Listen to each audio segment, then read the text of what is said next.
back. I'm here with bandityoshi and Guy, and they've got a Kingdom Hearts 1 final mix run for us. And that's all I'm going to say about it, because I've never actually seen this speedrun, so I don't know how it is, but I'm sure it's cool, because Kingdom Hearts is a cool freaking game. So y'all take it away. Alright, cool. I am Bandit Yoshi. I'll be doing a KH1 beginner run. We're playing on PC. This is the Final Mix HD remix version of the game. And Rye Guy's going to be helping me with the old commentary. Hello, good morning everyone. He's got his fresh coffee with him. I got my fresh Diet Coke. Yes, caffeine is ready. It's 6 a.m. I haven't slept in nearly 24 hours, but here we go. So we're doing on beginner, and this timer will start now. So nice thing about the PC version is we can just skip the intro cutscene. Get right into the game. It's the only version of the game that lets us skip the intro. And we don't have to worry about any DMCA headaches. Right away we're going to choose the staff and get rid of the shield. I don't know the exact specifics of what these choices make, but we choose these specifically so that we get, it changes what abilities you unlock at certain levels. So choosing this particular path will give us the abilities that we want later in the run.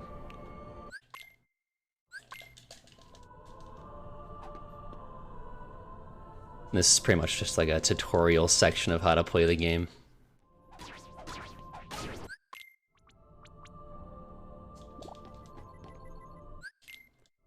See what kind of RNG we get on these shadow fights. It was almost perfect RNG. We'll take it though.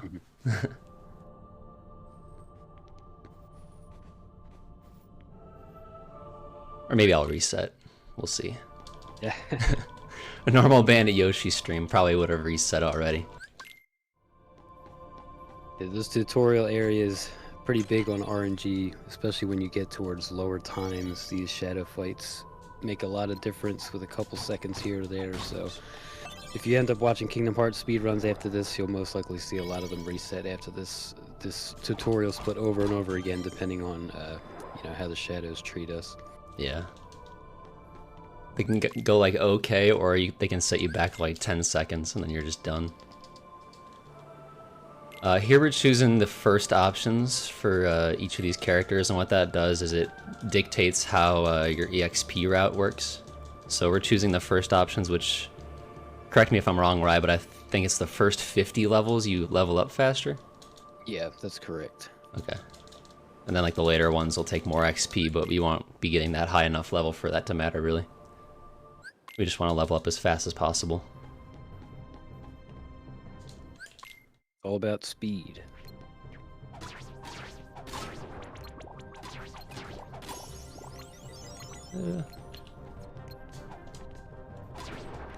Not the greatest RNG, kind of weird, because these two separated from each other, but that wasn't too bad.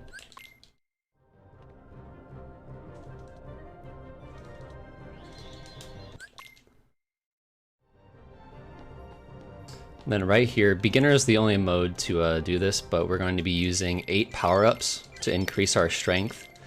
We also have 8 defense ups in our inventory and 4 AP ups, but we don't need to use those for this run.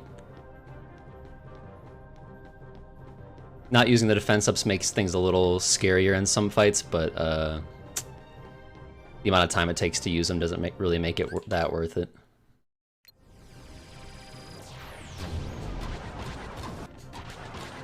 Hardest fight in the game. We're done. The hard part's over. We can chill now. We got past Dark Side 1. Most runs don't make it past this. Here, now we got kind of a calm before the storm. We got a bunch of chores to do before we get to, the normal KH content that you guys know and love. So we'll be collecting some logs, walking up our ramp, grabbing a barrel, throwing a barrel, jumping on the barrel. that kind of stuff. Do some blind jump to a tree right here for swag.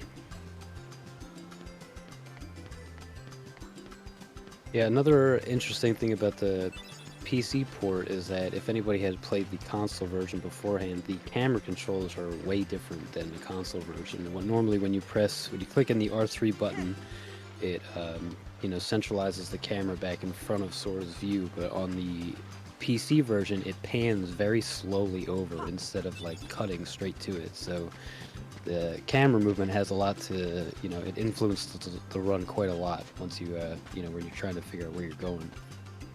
Yeah, the camera works, like, it's such a small difference, but it makes a huge, like, difference in how you approach your, like, platforming and stuff. These days we actually have a couple mods that we allow on runs, but I think when we get to hook ship, well, we can talk about that a bit more, maybe.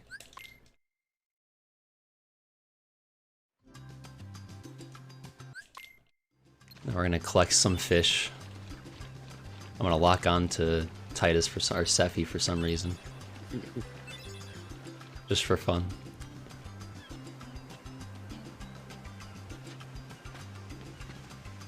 She asked us to target her on the stream. She knew we were in the marathon. We're gonna go through this peaceful cave and grab a mushroom, of course. Oh, what's nice about the HD version of this game that was first released on PS3 is that we can actually skip cutscenes. In the original version of the game, you would have to watch every single cutscene. But luckily with this version, we can pretty much skip most of them, besides a select few that are unskippable for whatever reason. So we're skipping out on a lot of stuff. Grab that seagull egg. And everyone's favorite part to rage quit on when you first start playing the game. You're racing Riku.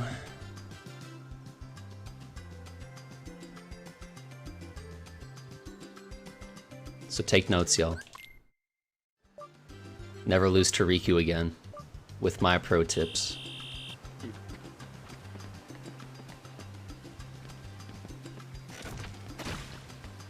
So that panel that falls to the ground, you actually want to purposely avoid that. Otherwise, you do lose out in like I think it's like a second or two if you drop Riku down with that panel. The way this race works in terms of like speedrunning is a little weird. Like, you could do this the fastest anyone could ever do it, but you'd still have to you have to wait for Riku to catch up at the end. So like, there's only so fast you can do it without losing time or saving time, I guess. So like here, I'm gonna jump up to this platform, like I'm done now, but it's gonna just sit here for a sec, and then slowly fade out, and then, or wait for Riku to catch up, and then actually end the race.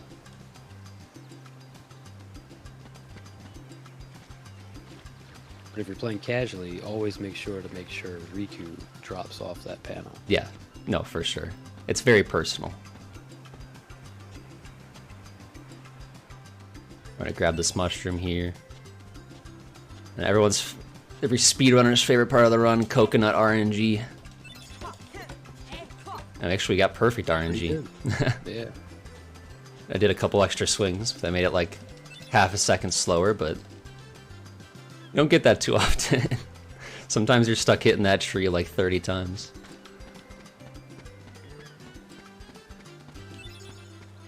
Grab another mushroom, get some fresh water.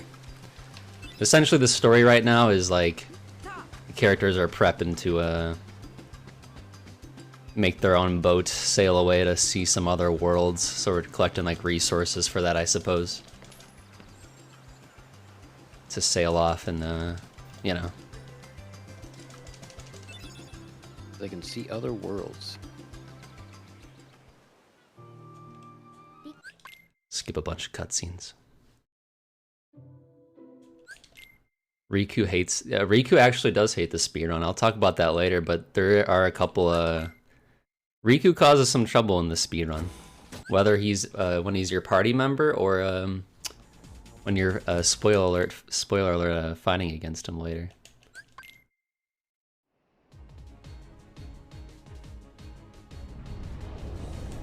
I have a very tumultuous relationship with him.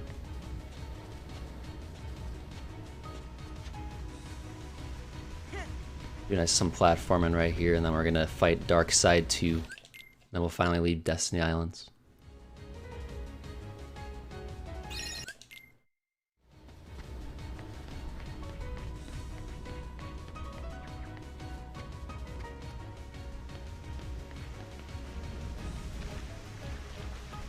And one small thing I'll note now is that it's kind of a small thing to notice, but when you're skipping cutscenes are weird in this game, and how you skip them is like you can't skip them right away every time.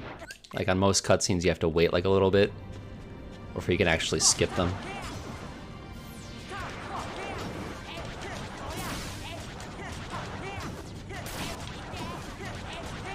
Alright, cool. That's Destiny Islands. It's actually a pretty good Destiny Islands overall. Yeah. No complaints about that. Yeah, the coconuts heavily dictate the Destiny Island split usually. It's like the one variable there. There's a lot of times, like in this game, movement's really like small. There's like a lot of really small time save you can get just by having the most optimal movement, but pretty much on that Destiny Island split, the coconuts dictate how good your pace is coming out of Destiny Islands.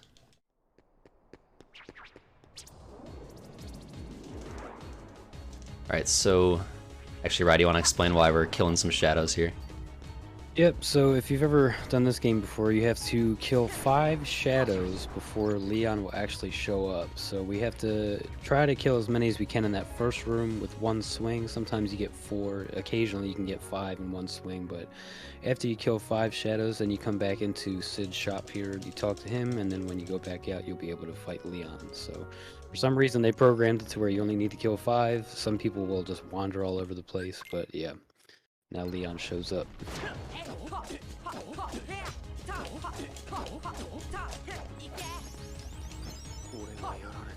Bye, Leon. It's kind of fun because I believe you can progress the story without killing shadows, but I think you have to go into like really particular rooms in a particular order to progress the story.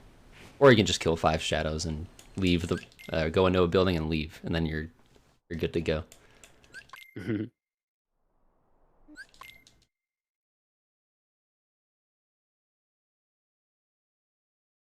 And basically after this point, if you ask me what's happening in the story, I'm sorry, but not sure. Gets a little hazy. Essentially, Sora is learning that he's the Keyblade's chosen one. He's the one who will seal the door to darkness or whatnot. Here we do. Sorry, yeah, we're just doing a little bit of EXP grinding, is all I was gonna say. Just killing some enemies. Yeah, we kill a couple of those to make sure we get a strength level up here right before this first boss shows up. I was gonna say that if you've noticed that the text is in Japanese, so we actually have no idea what they're saying anyway. True.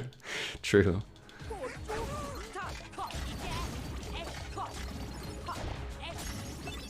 That wasn't too bad. Goofy did his job for once.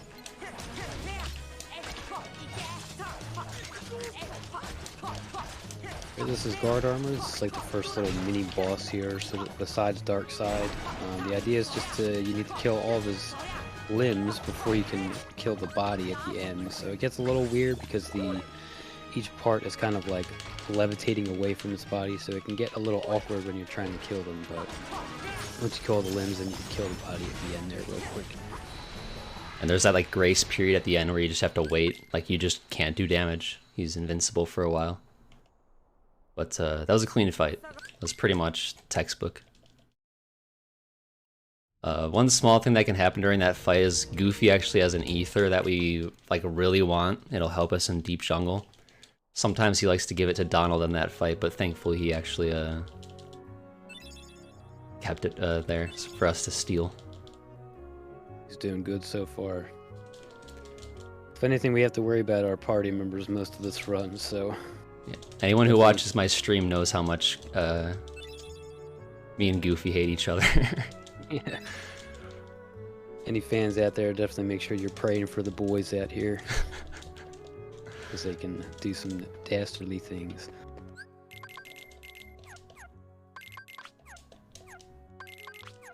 Alright, so that was our first menu. So we gave, took Goofy's ether, gave it to ourselves. Equipped an item called Brave Warrior over Ribbon, I think. And equipped Dodge Roll as well. And honestly, the menus are probably part of the most satisfying part of speedrunning this game. And now we're gonna edit our gummy ship. So we are going to strip our gummy ship down to its bare parts because it actually makes it faster. The gummy ship's really slow if you leave it the default way. So we just give ourselves an engine, a gun, and a cockpit. And we actually don't even need to equip the gun, but we kind of put it on for safety and because it's fun. And actually, this is one of the gummy ships where I don't have to press a single button. I can just chill. There's a couple ones like this. Chat, you guys doing all right? We have a lot of gummy segments in this run. Later we'll get some more items for our gummy ship to make it go faster, and some gummy ships are actually, some of the missions are a little scary. You can die if you're not too careful. Yeah, on harder difficulties, it's even more chaotic. Yeah. You can die very easily. I'm proud in level 1. I think they're the same, but you have to be very careful. Yeah, I think even in standard you have to be pretty careful, right? Yeah, I think so. Yeah, it's not as bad, obviously, as the proud one, but you can still die pretty easily. Yeah, we could do some sing-alongs. Maybe there's some sort of gummy ship parody out there we could sing. I don't know. I'd be able to find it on YouTube. Yeah, maybe on Spotify if they were smart and uploaded it. But anyways, our next world is our first Disney world, I guess. It's Alice in Wonderland. It's called Wonderland, I guess, as its base name. But this is one of those unskippable cutscenes I was talking about. Oh my god, I've never done that before. But we're gonna push in this bed. I actually got something there called the turnaround glitch. If you press triangle on the first frame of you interact with something, Sora will just turn around. So I had to turn him back towards the bed there. We pushed the bed in to reveal that door and took some of that juice to make us small, I guess. What's interesting is that cutscene that we can't skip now, you could skip it on the original console version, and for some reason when they ported it over to the PC, they made that cutscene unskippable for some reason. We're not sure about why or how, but it is what it is. Yeah, we have no idea for sure, but we assume they just forgot to, like, give it the skip option. There we kill all the shadows with fire. Just really quick, we're gonna grab this piece of evidence. Alice is on trial, and there's 5 evidence boxes you can find, but you only need to grab 1 to start the trial. We'll see if anybody here can get it. If you look very closely, you'll be able to tell which box it is because it hits the ground first. Ooh, I don't know which one it is. I would say second to the right. I think it's this one. Is that the one you said too, or no? Yeah. That's Oh, that's the one I thought it was. But It's really hard sometimes because it's the pattern they drop is completely random every time. Was it far left? Okay. Yeah, luckily it doesn't actually matter that much. yeah, if you do pick the shadow, it just skips like a small little bit of the cutscene instead. So it's like just a tiny bit faster. But normally it's the first one that hits the ground, and then Goofy is the next one that hits the ground. So if you look really hard, sometimes you can catch it. Sometimes you get goofed. Pick the wrong one. Goofy goes to jail for some terrible crimes, who knows? The crimes he's committed against my runs in the past year. Clearly it's a fair trial. That fight right there by the crank tower is it's so short you can't really explain it, but that fight is very scary for how timid it looks. That can kill runs. You just like lose 10 seconds if you get parried by the other cards. If your timing is bad. It's a very strange fight. I could probably talk about it for like half an hour. Yeah, you have to hit the wheels in a certain speed because you need to make all the wheels spin, and then it breaks apart, and then eventually you can hit the actual tower itself. So it's a very awkward fight. But luckily that fight was pretty good. There was like one bonk, but that was anyone would have taken that in a run. We're gonna touch this lock, I guess, before the enemies spawn. If you're too slow, you'll have to fight off the enemies before you can leave the room. Or activate that switch. Right, now. Another weird fact is that this table does not have a shadow on PC, but it does on console. Oh, does it really? Yeah. I didn't even notice that. Alright, Trickmaster is kind of a weird fight too, but it's kind of simple, but you cannot hit his feet or you will like instantly parry like you just did there. So you need to try to jump up really high to get him to fall down, and then you can try to get in some full combos if you're fast enough on the way down. But you pretty much need to hit him at your max height so you avoid parrying his feet, and then you can get through it just like you did there. Yeah, so that was alright. Could have been a little bit faster. I stuttered on a couple of my inputs. But yeah, it's pretty much what the fight looks like. But if you let it get out of hand and Trickmaster walks away, it's really hard to bring it back. It's a very tricky fight. Oh. But we're gaming.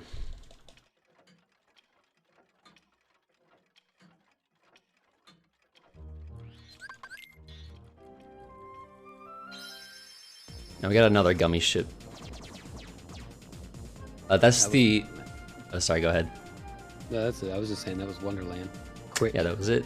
It's, I think, the fastest world, right? Yeah, maybe Monstro? Yeah. One of them is very... They're both very fast. Oh yeah, that's the Cheshire cat, or I don't know how to pronounce it properly, but the Cheshire... He's a cat that I don't like, that's all I know.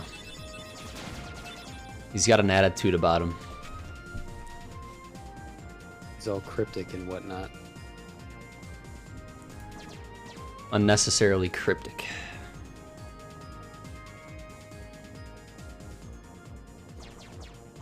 One thing on these gummy missions too, you actually have to try to make sure that you don't want to just kill everything, because I don't remember if it's on a specific mission or if it's just in general, but if you get a certain score, you get rewarded like an extra special gummy part. So when you go to customize the gummy ship later on, that extra part will be kind of in your way, so it makes like an extra input. It just makes it a little bit more annoying to add the parts onto the gummy ship that you need later. So you don't want to like just go crazy and kill everything. Yeah, it'll throw you off on your inputs as well, if you're not even paying attention. I think it's on the one to Agrabah, if I remember correctly. Yeah, I think you're right. Could be wrong. Because usually I just ignore the advice and I just shoot everything anyway.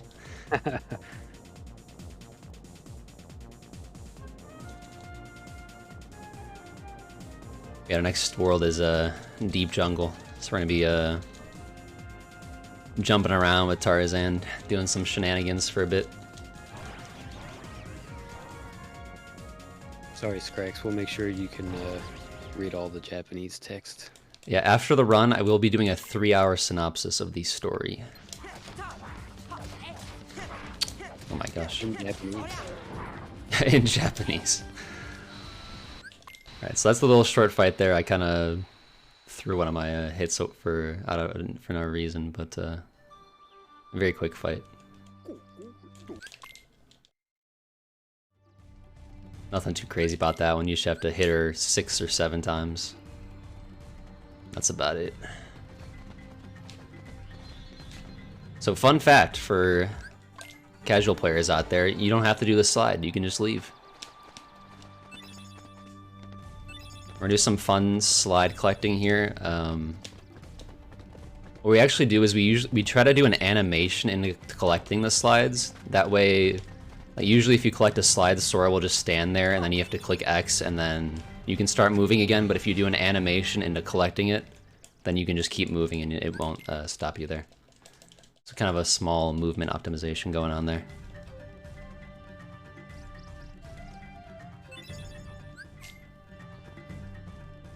Then we have some chores to do for about a couple minutes here. We're gonna look at some slides.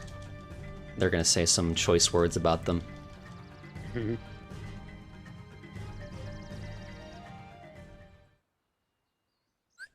They tell a very clear and obvious story, as you can see. Mm-hmm. Yeah, if you guys don't understand what's going on, you guys need to start paying attention more. This is very straightforward, of course. Here we utilize something, we'll be using this throughout the run, but save warping, where you use a save point to warp to the gummy ship, and then you warp to a different save point rather than doing the platform and you get to wherever you need to go. Can be faster in a lot of cases. Most notably in Old Traverse Town.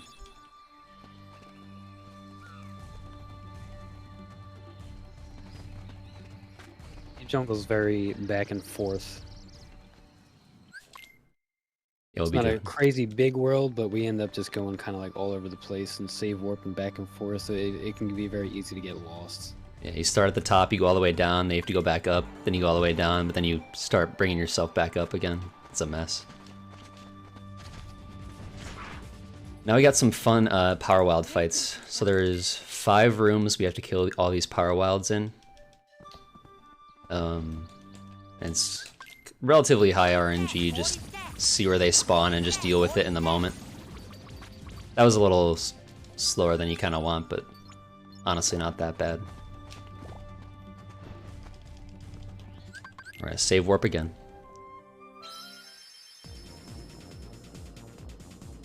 Here we're using Blizzard because it is the best way to get sort of an area of effect kind of attack out in a cone. You can try to kill as many as you can. So here we try to get these 3 over here in the corner, and then you come back and try to get the other 2 as well. This area gets a little rough because they get caught under this little ledge here, and you can't really do air attacks because you'll hit the ceiling, but that was pretty good there. That wasn't too bad. And this is the part where we need the ether that Goofy has in the beginning. After so many rooms, you get to throw the ether so that you get your MP back to use Blizzard. So if Goofy throws it, or in the beginning where, you know, you lose out on a lot of MP and it makes this section very slow. Thank you, Donald. And That Donald, room's one of the weirdest. yeah, it's such a big room, and the way they spawn in the room is different every time. So that's where we're going to toss the ether here.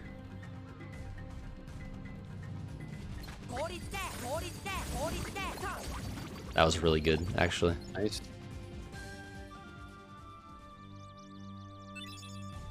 This last room can be a little tricky, but we have a lot of MP for it, so we should be good. So we hit this one twice, we bring everyone back here, wait a little bit, and then just go ham. Well, that last one kind of got out of my way, but... Pretty decent overall.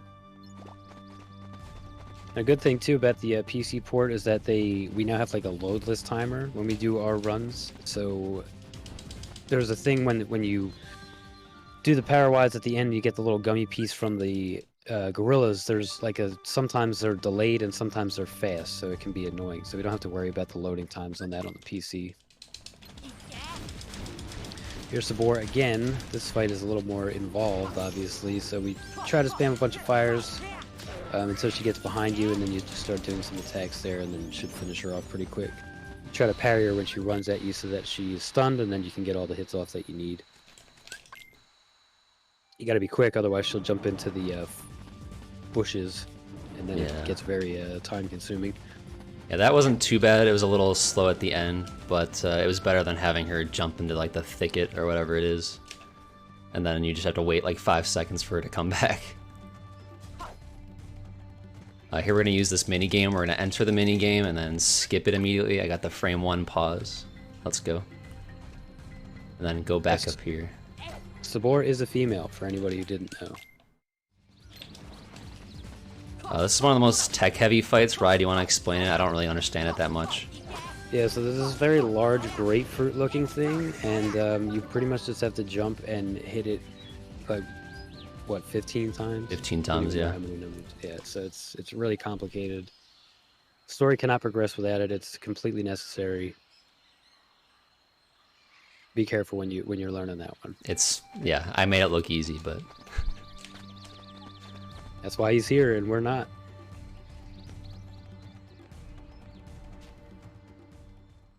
Alright, so now we're gonna fight Clayton. We're gonna do something called animation skip.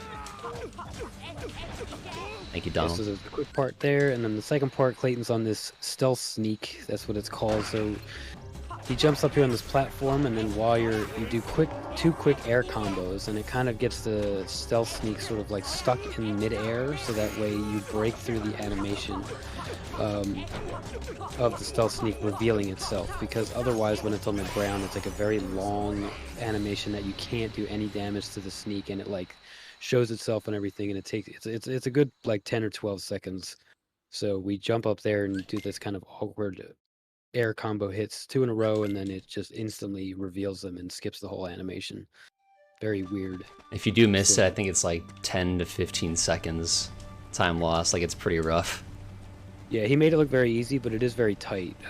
You have to do those 2 air combos very quick. You have to get up there like immediately. So if any little time lapse there on any of that, or if you miss a hit on the combo, or even if, like, sometimes you can do the finisher of the combo and end up flying off the ledge too. So it's not as easy as he made it look, but it definitely saves a good bit of time.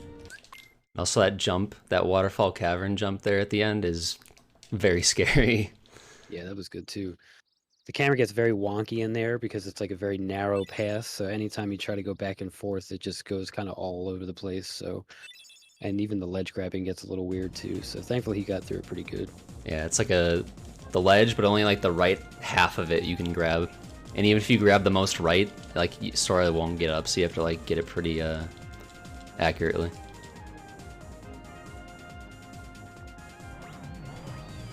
Why is this run low-key crap? This run's actually leaving Deep Jungle at a really good pace, surprisingly.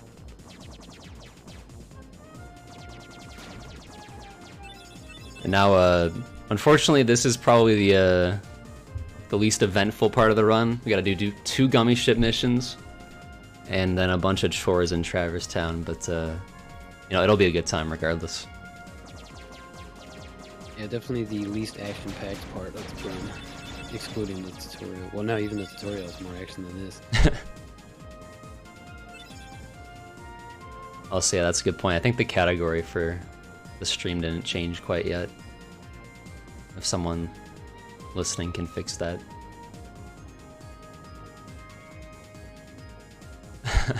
Yeah, I've got a bit of a stage fright, but those that watch me know I actually have a sing-along song for the gummy ship, but you know, I'm a little too scared in this new zone.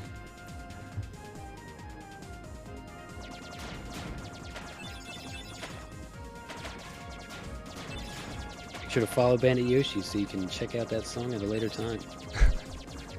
Yeah, that would have been a good donation incentive, perhaps. I don't know.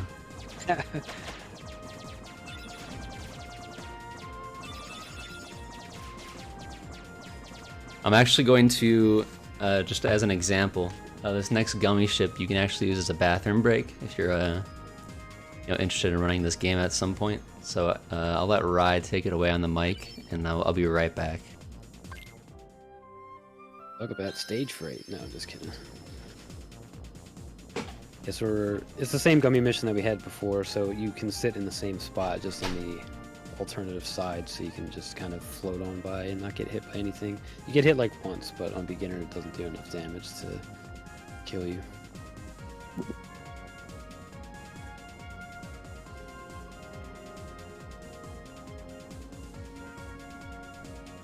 Hope everyone's having a great morning out there. Love you guys too. Thanks for coming by to watch this beautiful run.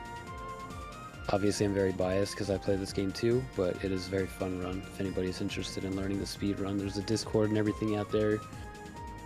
It's pretty good. The community's pretty chill. Everybody's pretty helpful and shares a lot of tips and stuff like that. So if you ever get interested in running the game, feel free to check that out. And we're honored to be a part of the marathon here. Yeah, I'm glad to be on commentary here.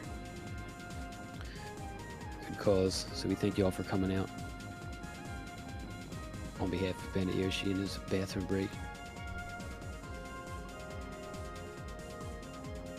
Alright. Sick. Alright, chat, don't tell him anything I just said. Ooh. I don't even want to know. I'm scared.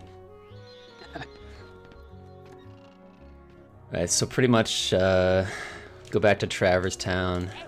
We're gonna do I'm gonna go talk to Leon for a little bit. He's gonna say some words. And he's gonna give us the thing that lets us summon Simba later in the run. I'm gonna try to kill these and not spawn the other stuff that spawns here. We got one spawn, but it should despawn now. That was pretty good. You could fade out. That room can be scary because some of the enemies try to follow you and you have to kill them before you can use the Trinity to get into this room.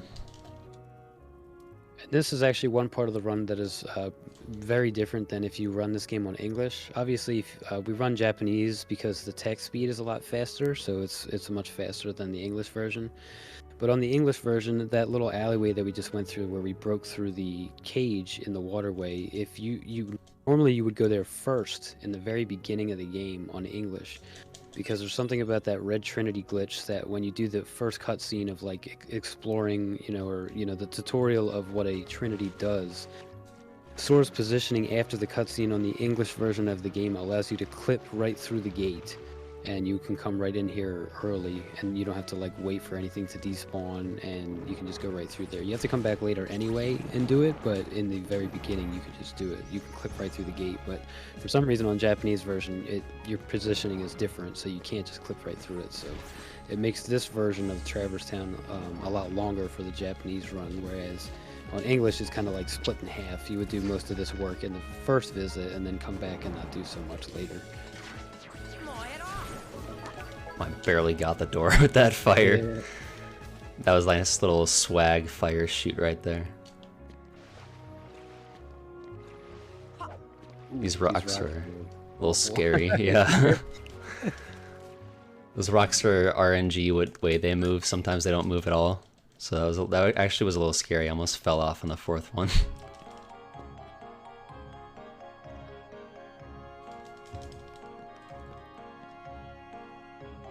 We're chatting with our good old friend Merlin here, who knew we were coming.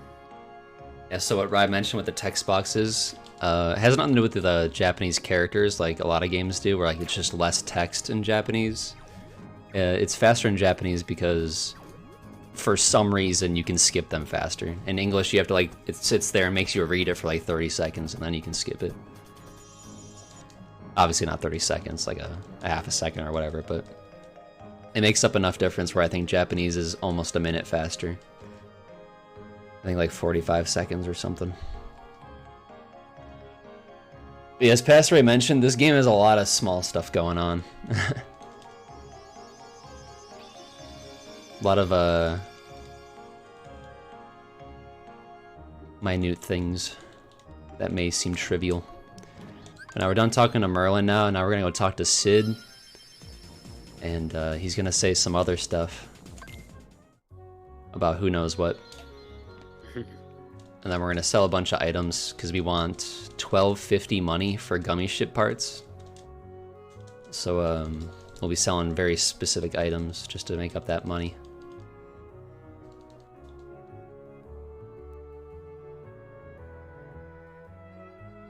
He's gonna mention that the bell tower is gonna ring here right now. That'll come into play later with a boss that we fight later called Opposite Armor. But we're gonna save that for later in the run when we can just destroy him.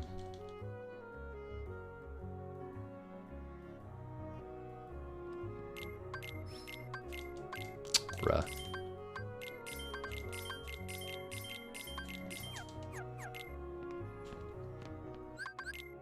messed up a More little bit. save But warping. yeah, more safe warping, and then more talking to Merlin again. It's exciting times here in the studio.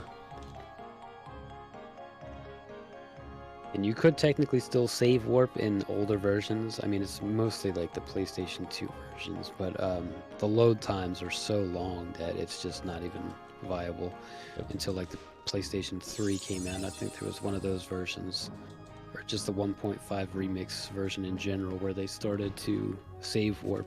And then obviously PlayStation 4 is where it really started to make a big difference.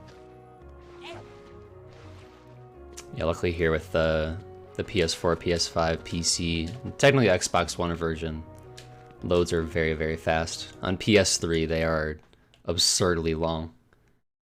So like sometimes we save warp, but most of the time, no. Unless we're on 60 FPS version.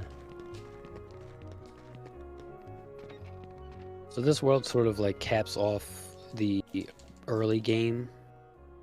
Pretty much all those initial worlds are what we call like early game. And then once we get through this section, then we start going through the mid-game section, which is where a lot of stuff really starts getting crazy into the run.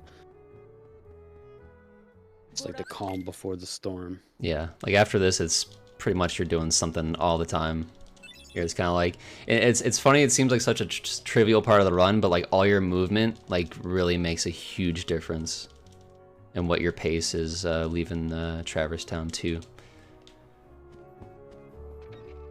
So even like as boring as it is, you gotta like focus as hard as possible so you don't like lose like 2 seconds doing something silly. Alright, now we're gonna talk to Leon, buy 2 gummy ship parts. Make our ship go faster. By Leon, he means Sid. By Leon, yep, true. Hope you all were paying attention out there. That was a quiz question, Rye. I'm kind of mad that you let them know. I was testing them.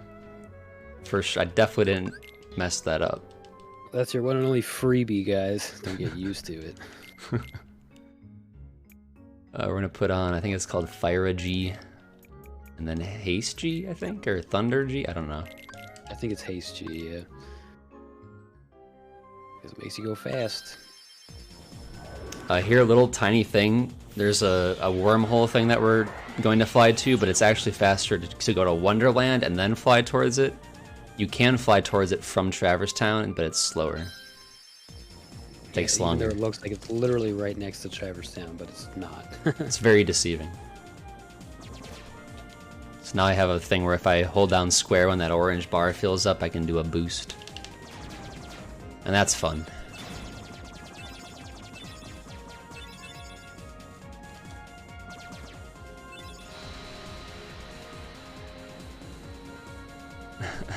Yeah, I don't even think Switch is on the leaderboards.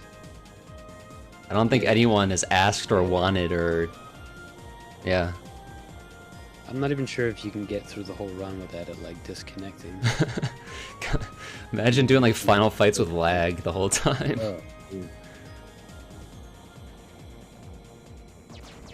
And for those who don't know, the Switch version of this game... I mean, just this game and all the re-releases on Switch are pretty... it's cloud gaming, so... It's pretty rough, to say the least. It is pretty rough.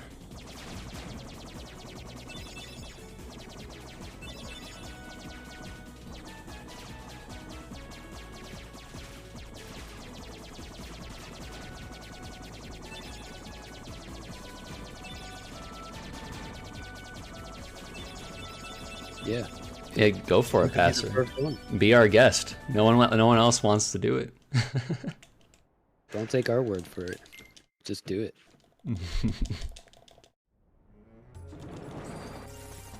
Alright, so now we're in Agrabah. First we gotta go talk to Jasmine. See what she's, you know, up to.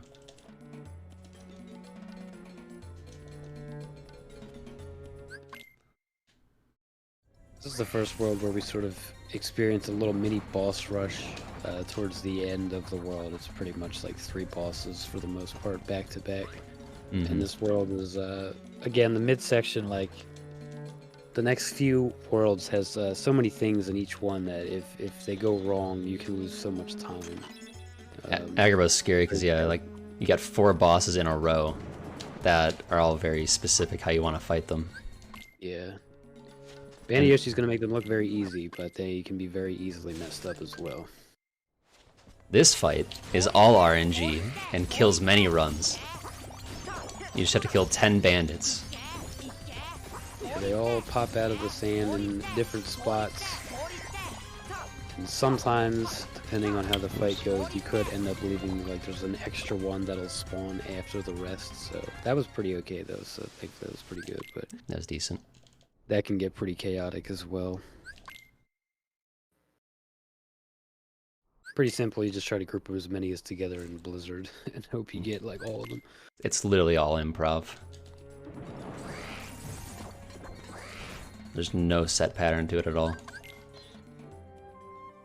So coming up next in this next room, we start running into another RNG thing in the run where it's called Black Fungus, which is a Heartless in the game. It's like the little black mushrooms.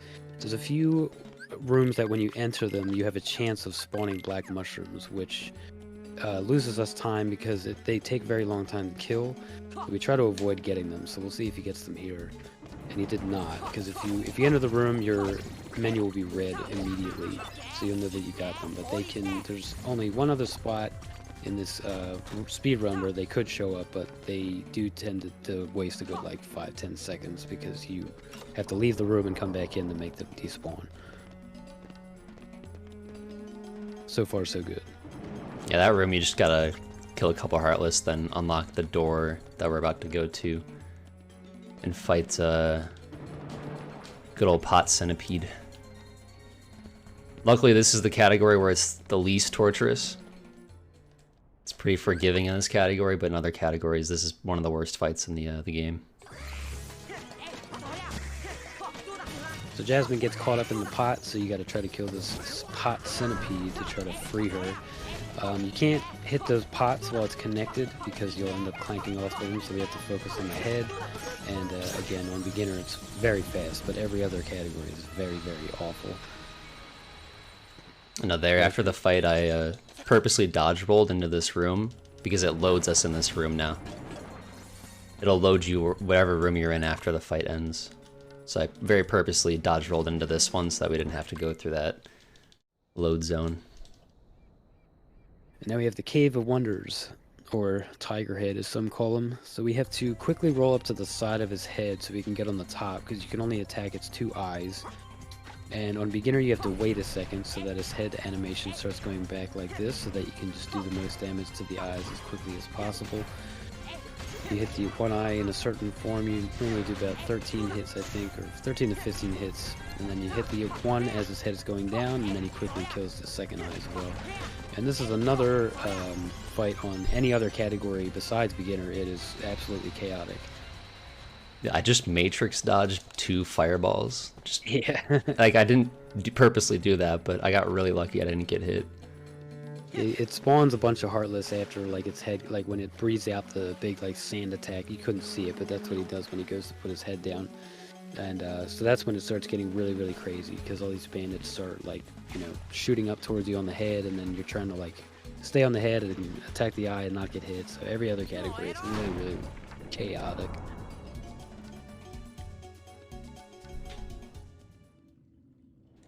And again, all these fights are, like, very prone to losing a lot of time. Like, if certain stuff happens, like if you miss a hit or end up falling off the head or anything like that, or if you got hit by any of those fireballs, you know, it starts leaving the chance that the head can come back up, and then you lose a whole bunch of time. So it's pretty tight.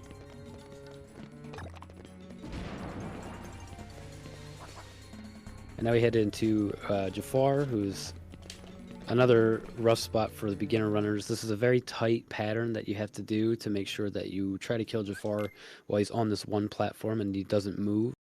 So you need to, essentially, he's going to jump up here and stagger him once, and then again.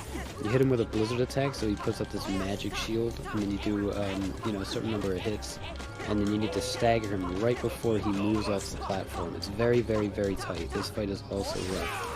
And then you just do a bunch of damage and you get to kill him before he does anything else. But That's one of the biggest fights in beginner that a lot of people may run into problems with because like the pattern is very, very, very, very tight. Yeah, I And if made you it look start easy, flying, but like, yeah, if you mess up at the beginning, you lose like 30 seconds to like it's bad. yeah, it's very, very long. But it's one of those fights after you do it 7,000 times, it's kind of like okay. Mhm.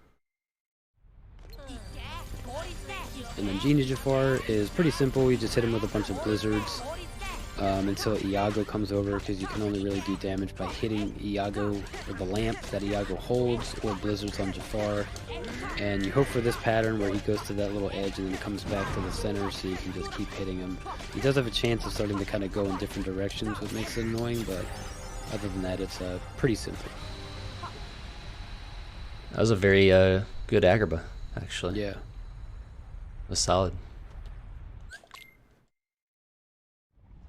Yeah, all those fights are like, again, it's a barrage, especially when you're first trying to learn. It's like fight after fight after fight after fight, and they're all very like particular. Here in the cave escape, we actually are gonna try to die on purpose, because if you die, it just warps you out to the end, and it's much faster than going through the entire tunnel.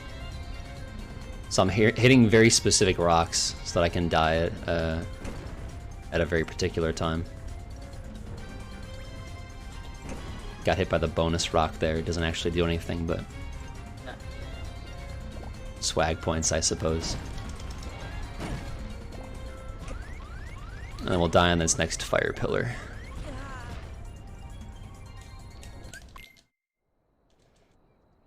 Sadly, you can't just pause and quit out of that minigame. You are forced to do it. So we have to die. We were so stubborn, we're like, no, we don't want to do mini games in this game. We will die. We can't skip it, we'll find another way.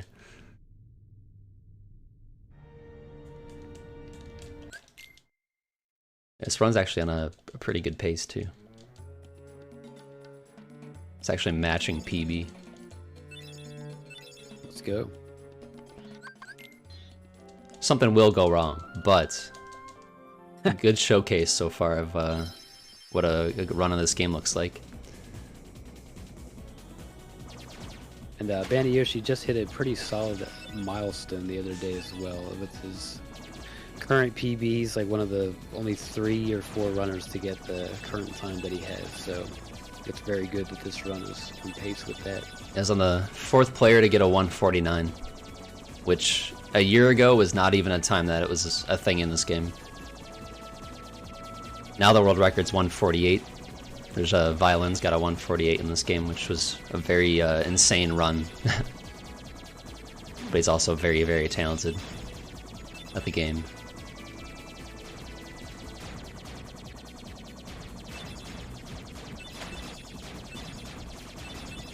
Now we're heading our way to good old Monstro, which I'm sure many people know is a very confusing world to get around, but we'll make it look pretty easy.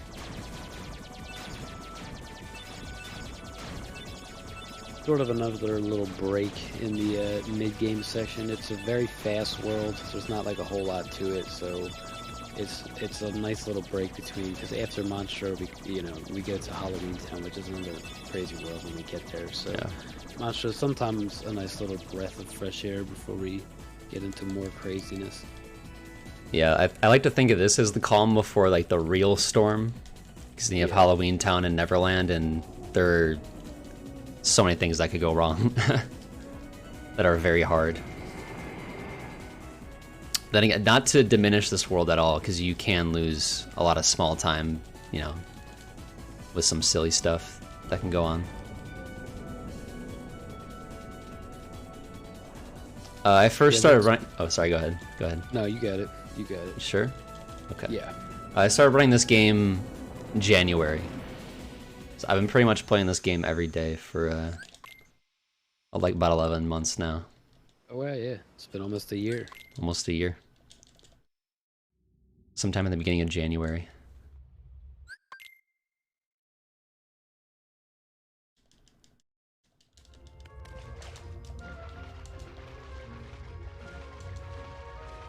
Yeah, and the category name for this, if you're trying to change it on Twitch, it's like, it's complex. It's like Kingdom Hearts 1.5 plus 2.5 remix. So you might have to look for like particular code. It's kind of a long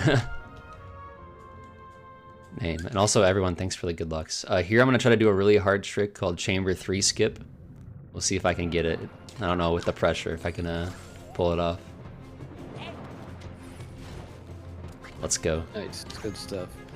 Yeah, so you quickly load through that, and you need to quickly attack while you're sort of looking backwards. It's kind of hard to explain without actually seeing it, but you look backwards and then swing really quick to try to land on that platform, and then you have to pretty much immediately jump over to the other side. There's a very small spot where you can grab the ledge, and it skips going through Chamber 3, which is why we call it Chamber 3 skip. So it does save like a good little 5-10 seconds, but in a world like this, it's pretty much like the biggest time save you can get besides the actual bosses.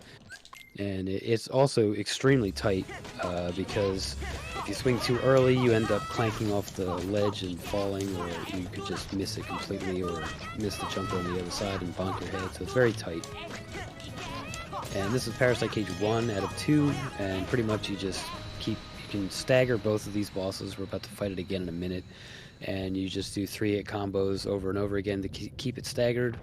The first one is a little rough because your party members could make it stop staggering. Typically, Riku is the one who will mess up the combination. As bandityoshi mentioned earlier, Riku 1 can be either good or bad in both party senses or enemy senses. So that's the first instance where he could be in your party and screw up the fight by ruining the stagger of Parasite Cage 1. But thankfully, he did not there. I didn't even see him. Yeah, he went off to the side and just did nothing the whole time. Which I'm happy about. There, we just got an ability called High Jump, so you can see our jumps are much higher now. And I equipped Scan, so you guys will finally see enemy health bars, and then a couple other abilities.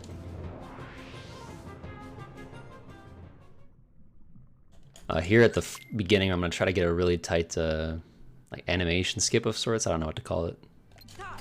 Yeah, if you get a full combo like instantly as soon as the black fades out, you can stagger him before he does that little like lunge attack, and then just keep the attack going. Again, it's extremely tight. You have to do it pretty much immediately. It's not a big deal if we don't get it, but just a small little thing, yeah. Yeah, on beginner mode, we optimize as much as possible. Yeah, this is a very it's one of those categories that's very welcome to new players, but if you want to bring it to very high competitive levels, it's like everything matters. Every small little bit of movement matters, especially with how optimized it's become over when did PS3 come out? Like, it's been optimized for 6-7 years now. People have been working on it. With specifically the HD version. So, very optimized run that a lot of love has been put into. And pain. And pain. Don't forget the pain. So, we get essentially, Monstro sneezes or whatever. It sends us back to Agrabah. We're gonna go back to Monstro, because we want to get an item called Water Gleam, which will let us summon Dumbo later in the run. Dumbo's a very crucial part of this run. He'll be saving us, like, I think Dumbo overall in this run saves like a couple minutes.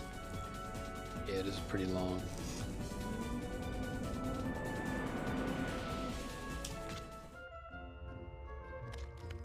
To do some fancy platforming.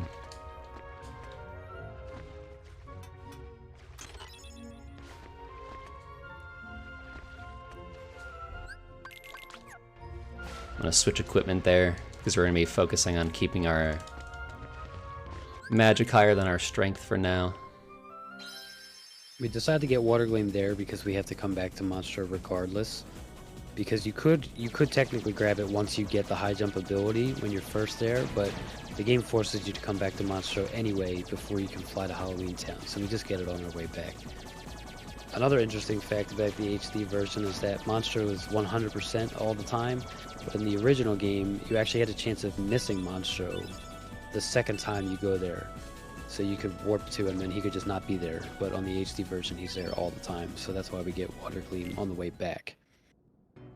In older versions, you would get it the first time you're there and hope that you miss it because it saves a lot of time. Yup. Which, thank God, they got rid of that. Yeah. Unfortunately, Hook Ship still exists, but we'll explain that in a little bit, the significance of Hook Ship.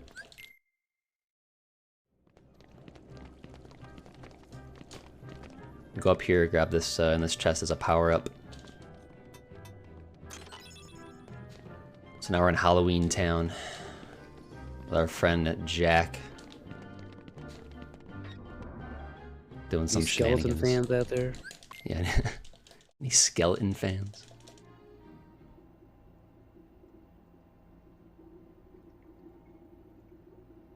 Here we're gonna do a nice little menu. We're gonna steal Jack's ethers and then use our power up.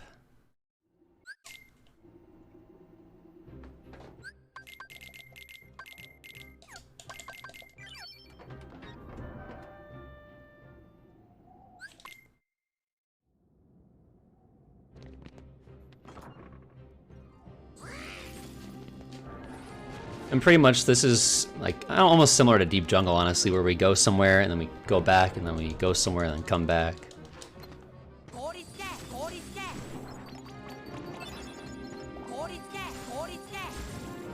Here we're gonna kill a bunch of Heartless. You'll see after each group I killed there, I jumped in the air. For some reason, as soon as you kill some of the enemies and then you jump, it'll immediately spawn the next set of enemies that are gonna spawn. And if you don't jump, you just kind of have to sit there and wait for them to spawn. So it's a very small optimization that was discovered on accident, actually.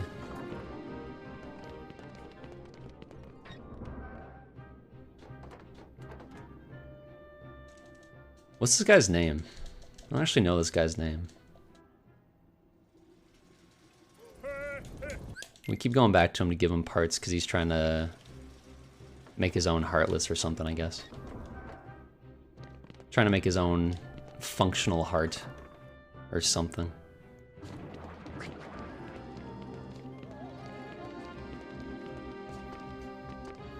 Ah, yeah, Dr. Finkelstein, right? There you go.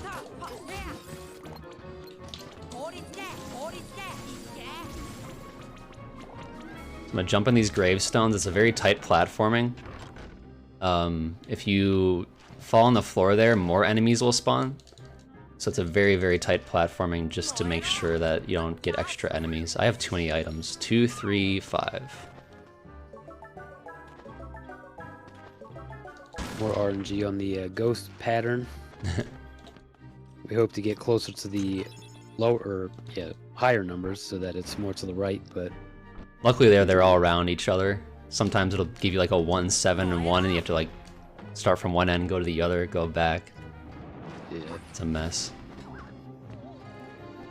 This is another crazy world with a lot of the rooms are just very small, so the camera gets a little awkward too.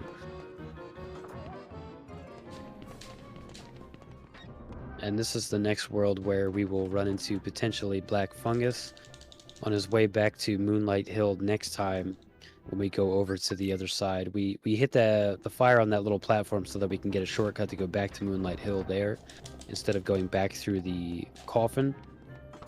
So when he goes back this time, we have a chance of getting Black Fungus, and then we have to go back on the platform and come back. So this is actually the worst instance of it. The Agrabah one's a lot easier because you can just leave the room and come back. This one takes a lot more time if we do end up getting it, so we hope that we don't. Yeah, and wastes our MP. Yeah, and thankfully we didn't get it, so that's very good. No Black Fungus this run. Very good. Let's go. That was a good fight there. RNG is with us this run. Coconuts were good and no Black Fungus or anything. This run's blessed because of you guys.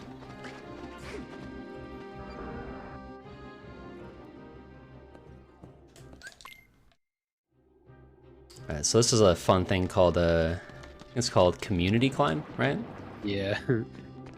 Yeah, they call it Community Climb, I think, because different people like learned how to essentially climb the tower instead of. They used to do it in a different way of like going through the inside and stuff like that, but different people in the community found different ways of just putting this whole climb together, essentially. And then we fight LSB here, lock, shock, and barrel. Another awful room because the room is so small that you can't even see the other side of the room. So we hope that Locke jumps at us like that, so that they all sort of are in the back of the room there, and he just spams a bunch of blizzards, and hopefully hits all 3 of them at the same time, which he did there. Typically, when you see Locke jump at you like that, the RNG is pretty good to where they'll all be grouped together, and you can hit them all with the blizzards, and then the fight ends much faster than if they start separating or hide behind the couch or anything like that, and you can't hit them. So it was pretty good. No complaints about that at all, actually. It's very good. Gonna put White Fang back on and then equip an air combo plus.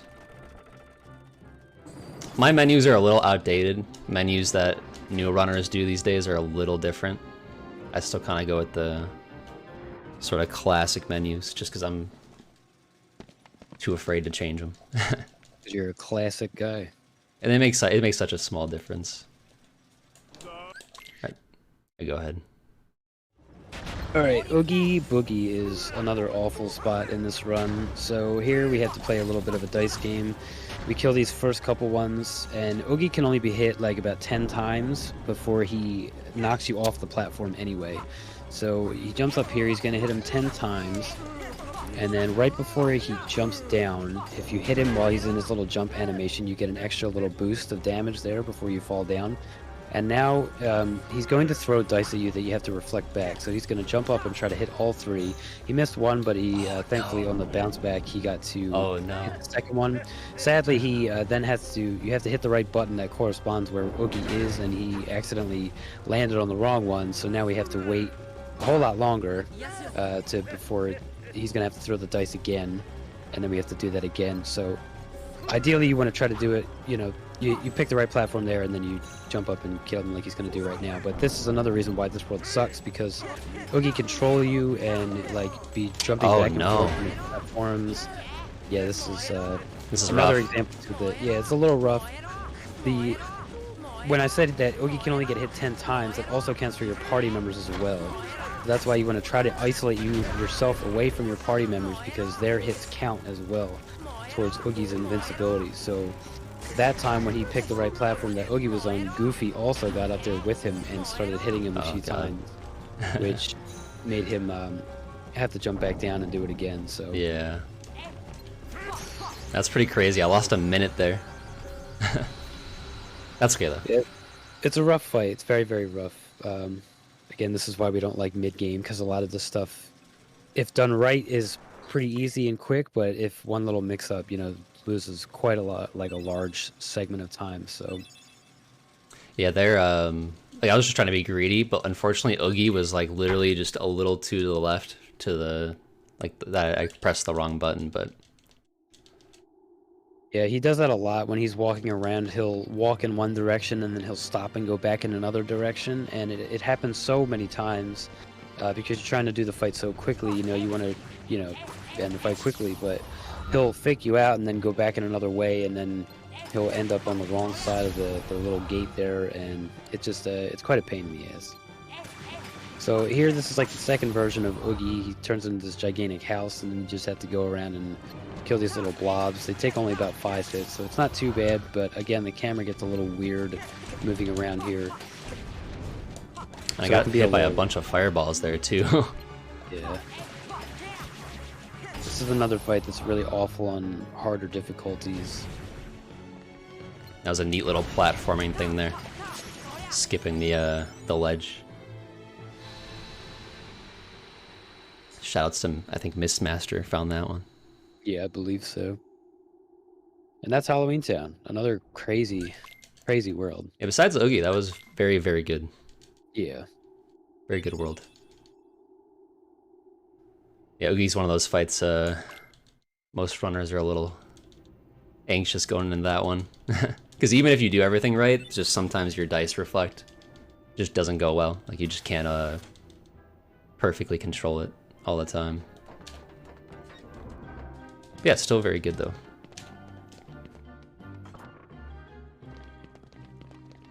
Alright, now, so... The next world is going to be... So, we have the choice of going to Atlantica or Neverland. And it just so happens that Neverland is much faster than Atlantica. And so, normally Hookship, which is what we call the next world, has... it's been calculated that it has about a 70% chance of showing up. But there is a 30% chance that it just doesn't show up, and you just end up landing at Atlantica. And you just have to retry the gummy ship again and hope that he shows up. Early this year in May, I think it was, we had a vote and we decided to allow a mod that makes it so Hookship always shows up. So you'll see at the top of my screen it says 100%. Because if he doesn't show up, you lose 45 seconds. And then for each next one that you miss, it's another, I believe, 20, 25. So we decided to get rid of it because it was just a waste of time. You can't influence it at all. It has no skill value to it. So we use a mod now just to guarantee it shows up. Yeah, you can miss it consecutively too. I think the world record for missing it is 7 times in a row. You know who did that? I don't. I want to say it's missed, but I don't know for sure. I know missed is at least 5 he's gotten, but he could have been the one who got 7.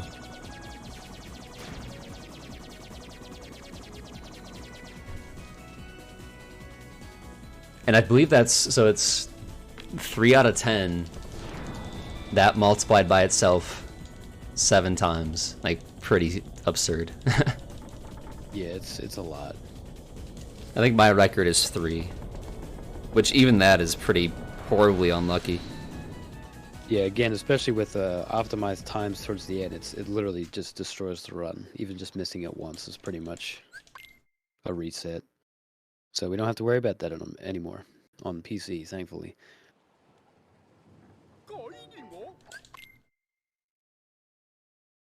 Alright, here we have some tight platforming fun shenanigans. We're gonna touch that door before we even see where we are. Just kind of a fun little trick there. Also, congrats y'all on raising so much money. Keep it up. You guys are going crazy during this run.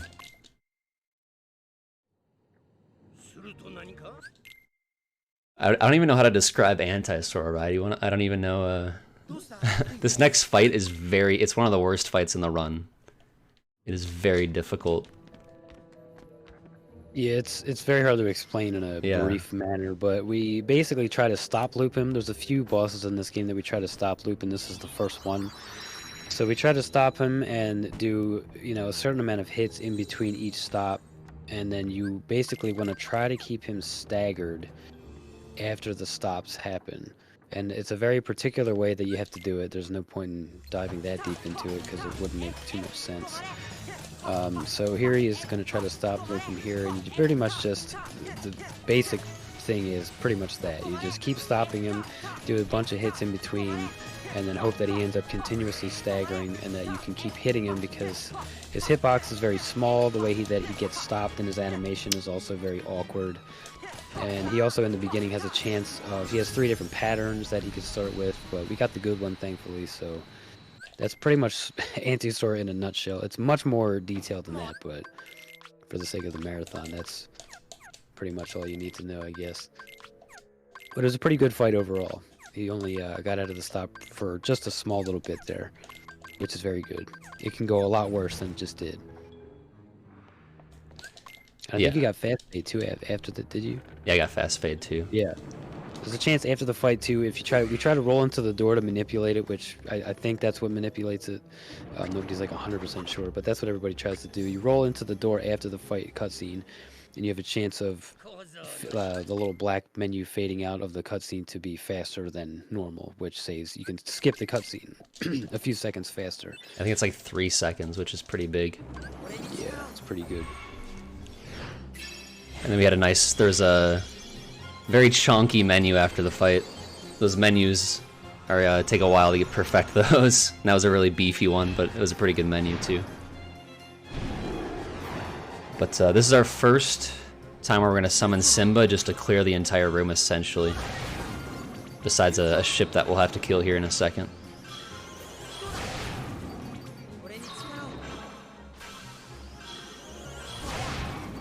This ship is very annoying. Luckily we got the good RNG on it. Stuff. He has a chance to like back away and then like dash at you, which can make it take a lot longer. So here's Hook. Similar to Anti-Sora, we're going to do a stop loop, but it's a lot easier because his hitbox is way taller. So we pretty much just do about 7 or 8 combinations here of stop loops in between. And the menu that we did before or after Anti-Sora, we specifically try to customize Peter Pan's like the way he goes about himself to give MP items a lot more like instantly, so that way he gives Sora your ether so that you can just do the whole stop loop while while he dies, without having to let him get loose, because then the fight can get really bad. Yeah, I was a little greedy there. I kind of let him get out of the way. I was hoping I could get enough damage, but it was overall it was pretty good. No complaints about that. He didn't get too far away. And also that there's a enemy ship like roaming around the stage. Sometimes that will just come around and hit you a few times, and it just can screw up the entire fight. It's like a very easy fight, but then the game introduces like 7 variables that can mess it up that are out of your control.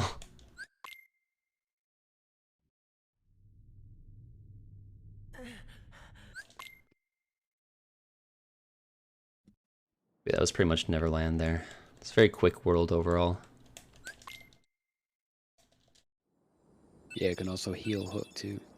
Thankfully on beginner we kill him so fast that we normally don't see that, but on other difficulties that fight is really, really bad. It's awful. I think on Proud mode is the absolute worst. Yeah, and it's specifically because of that ship. So here I equipped Fairy Harp, put on Glide, put on Guard, and then put on Ars Arcanum, which we will use for essentially the rest of the run many times. I'll show you guys what that is if you guys haven't seen it. I'll be using it right away. But first we're gonna unlock Dumbo for later. Thanks to Fairy Godmother.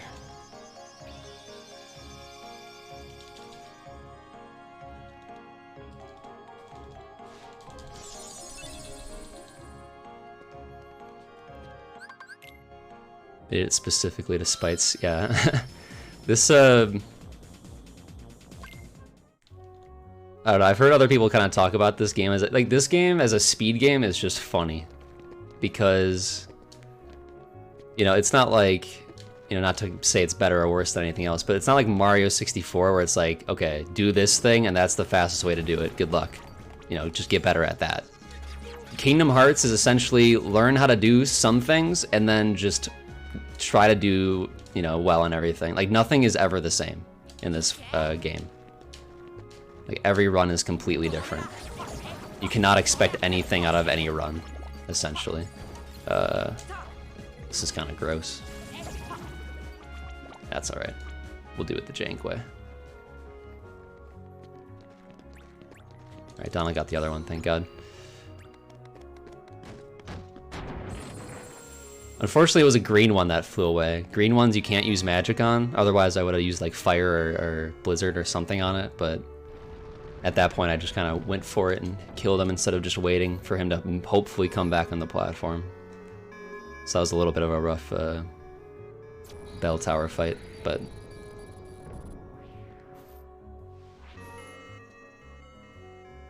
not too bad.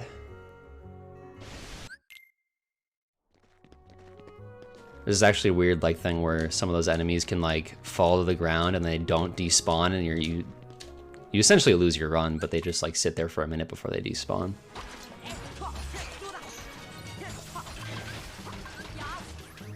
I had an extra potion there I'm just gonna get rid of because I do not need it. But right away we're gonna block. We're gonna use R's. We're gonna use full hit combo here. Hope that he gets. This is the okay RNG. We're gonna block his next attack. Unfortunately, I think we got screwed on the. Oh, this is a weird fight.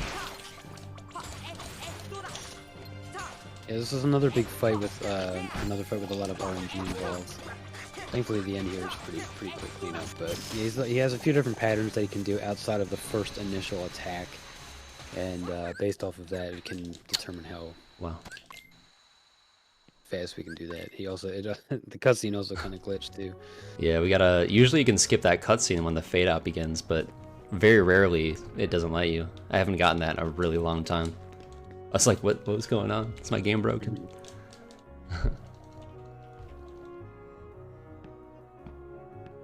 Yeah, speedrunning this game is pain. I don't want to put this game in a bad light, of course, but it's a very brutal one. I think we can all agree, but we love it. That's part of why I love this game, is because it's not like, it's not the same thing every time. You have to deal with what it gives you. It's the magic of it, I suppose. And those last few worlds really end up shaping the run for the most part. Halloween Town, Neverland, and then that opposite armor fight are all very big parts of, you know, whether your run is either going to continue or where you're probably going to end up having to reset because of all the different iterations of them that could happen and the RNG involved, and it's just a bit of a mess. Right, I put on a upgraded gummy item there, make the ship go a little faster. I'm gonna open my window because it's hot.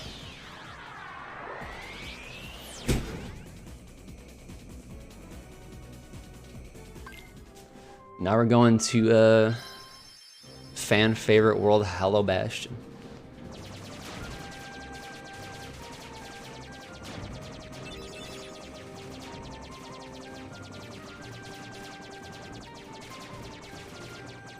Yeah, one thing to note too about Hook Ship mod I forgot to mention is it's only a PC thing.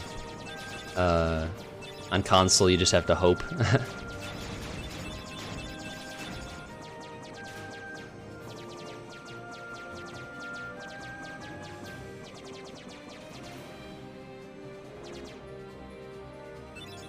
Luckily this gummy ship mission's pretty timid. Nothing really to worry about dying to or anything like that. The music moved down like a key or, like, you know, a half a...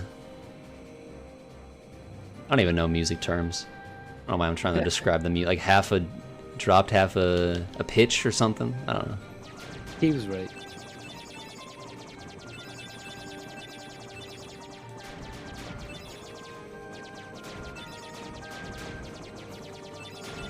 That's one thing I like about the Gummy Ship songs, is that at least in this game, well, the other ones too, but this one more specifically, it's like the same song, but it just gets more intense as you get further into the game. Yeah, it's kind of poetic almost. Describes the mood our three desperate heroes are feeling on their journey.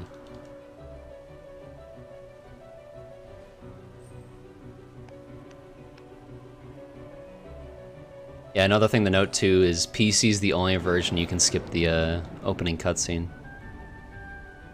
Or can you skip it on Xbox? I don't think so. Or... You can actually. Okay, Xbox and PC are the only ones you can skip it on. Xbox, for whatever reason, who knows? Well, I guess because the PC version, I believe, is actually the Xbox version. Yep. Okay, got that right. Got my lore right.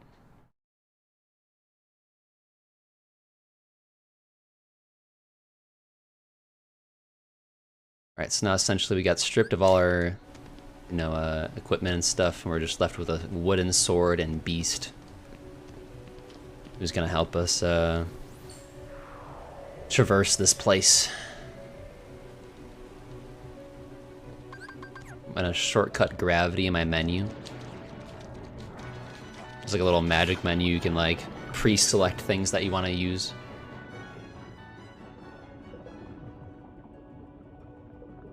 That aren't equipped to your shortcuts yet.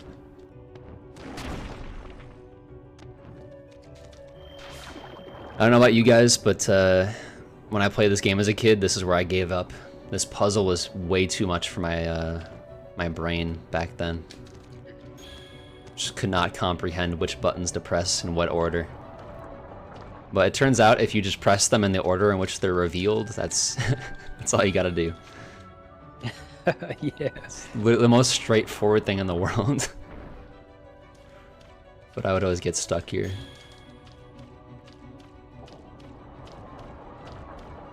My brain be like, which one do I press the same one again? No. Press this one.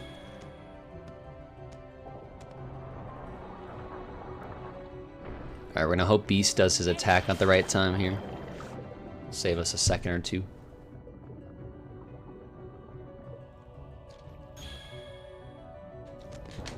Beast is another party member we heavily depend on. Yeah, he's a big part of the run. And he did it like right on time. That was perfect. Good job, Beast. Proud of you, bestie.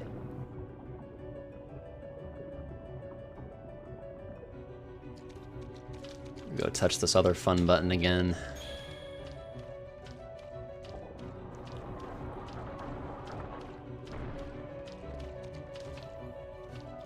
Touch this button again.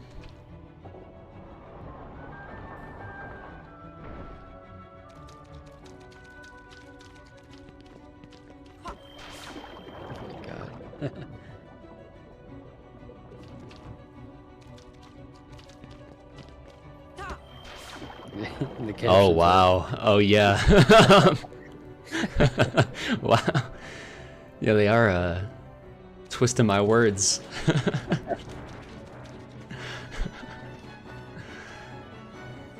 Hopefully, hopefully everybody's got sound on and they're not just reading the captions. Otherwise, it's just gonna seem a little strange. I like how it says I said Oakley for a second there. I just saw that too. Oakley dokley, let's go fight Riku 1. That seems pretty fitting for this kind of a game, though. That saying. It's like something Goofy would say. I looked it up. Blast Away 1 and Blast Away 3 have the same amount of flats in the key signature, but 1 is... Oh, wow. 3 is C minor. Wait, that's really cool, Podgy. Some fun fact. That was actually really sick. I never looked that up. By the way, this fight's probably one of the worst in the game.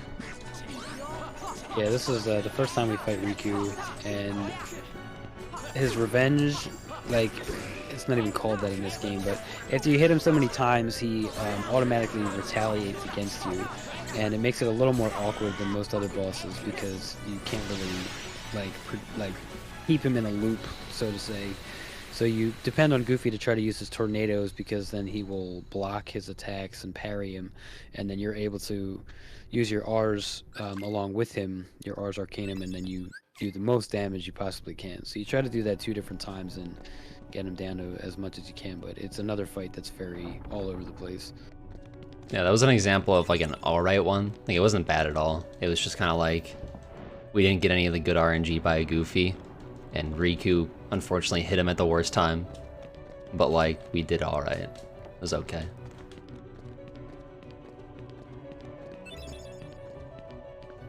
I'm gonna do a little bit of library simulator. No, you cannot stop loop Riku. You actually can't use magic on Riku at all. So like instantly, like send this like shockwave back at you. So Yeah. both Riku 1 and the second time you fight him, you actually can't use any magic at all. And no magic affects him.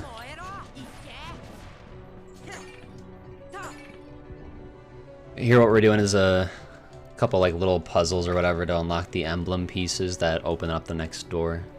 So you have to like just light all these torches and do all these like trinities and stuff.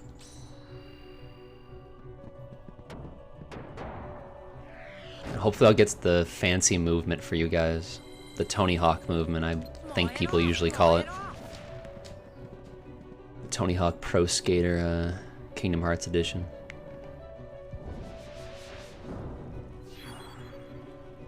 It's a nice collab that they did with the HD version. That's not true, I'm lying. If you look really close, Tony Hawk is there. Yeah. It's for a frame, but let's see if Can I you can see get it? it. There we go. Got the nice slide there. It's very subtle, but it's very fast.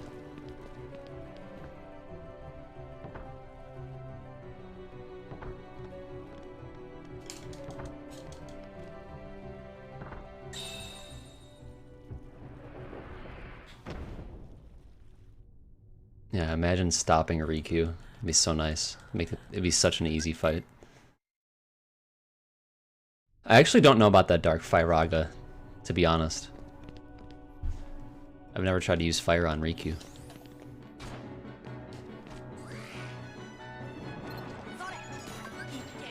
Here's a little tricky. We have to do some tight platforming, and I'm gonna kill... Oh, that sounds really bad. Hold on. Yeah. I'll kind of explain what happened here in a sec, but it's not good. You don't usually... Like, that's pretty bad RNG. That, like, never happens. So, Yeah. when you first enter that room, 2 wyverns spawn. And, we try to kill the one and then make our way over there. You can only open chests when there's a blue menu, but if there's enemies around, there's a red menu, so you can't interact with anything. And unfortunately there, the other wyvern, like, dashed right at us and was in a unfortunate distance that was too close to us, so we couldn't open that chest right away, and I had to wait a little bit.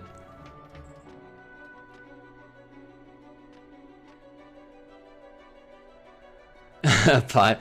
No. Otherwise I'll mess everything up even more. But I'll probably test that later. I'm curious.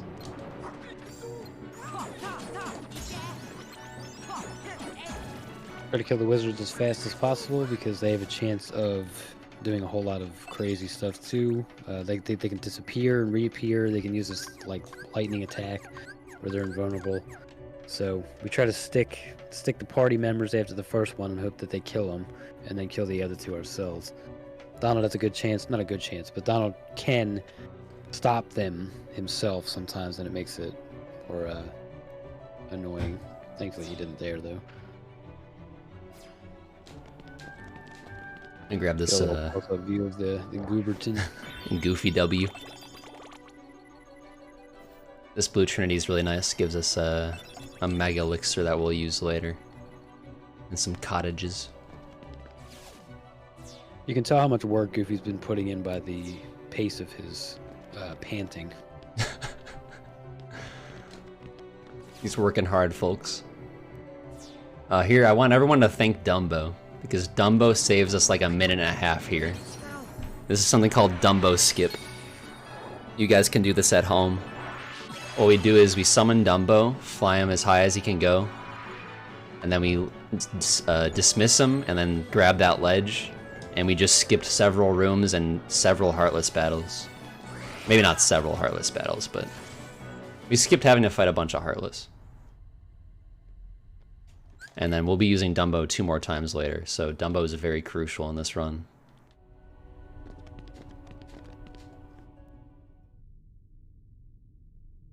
And this is Maleficent, the first of another little mini boss rush here.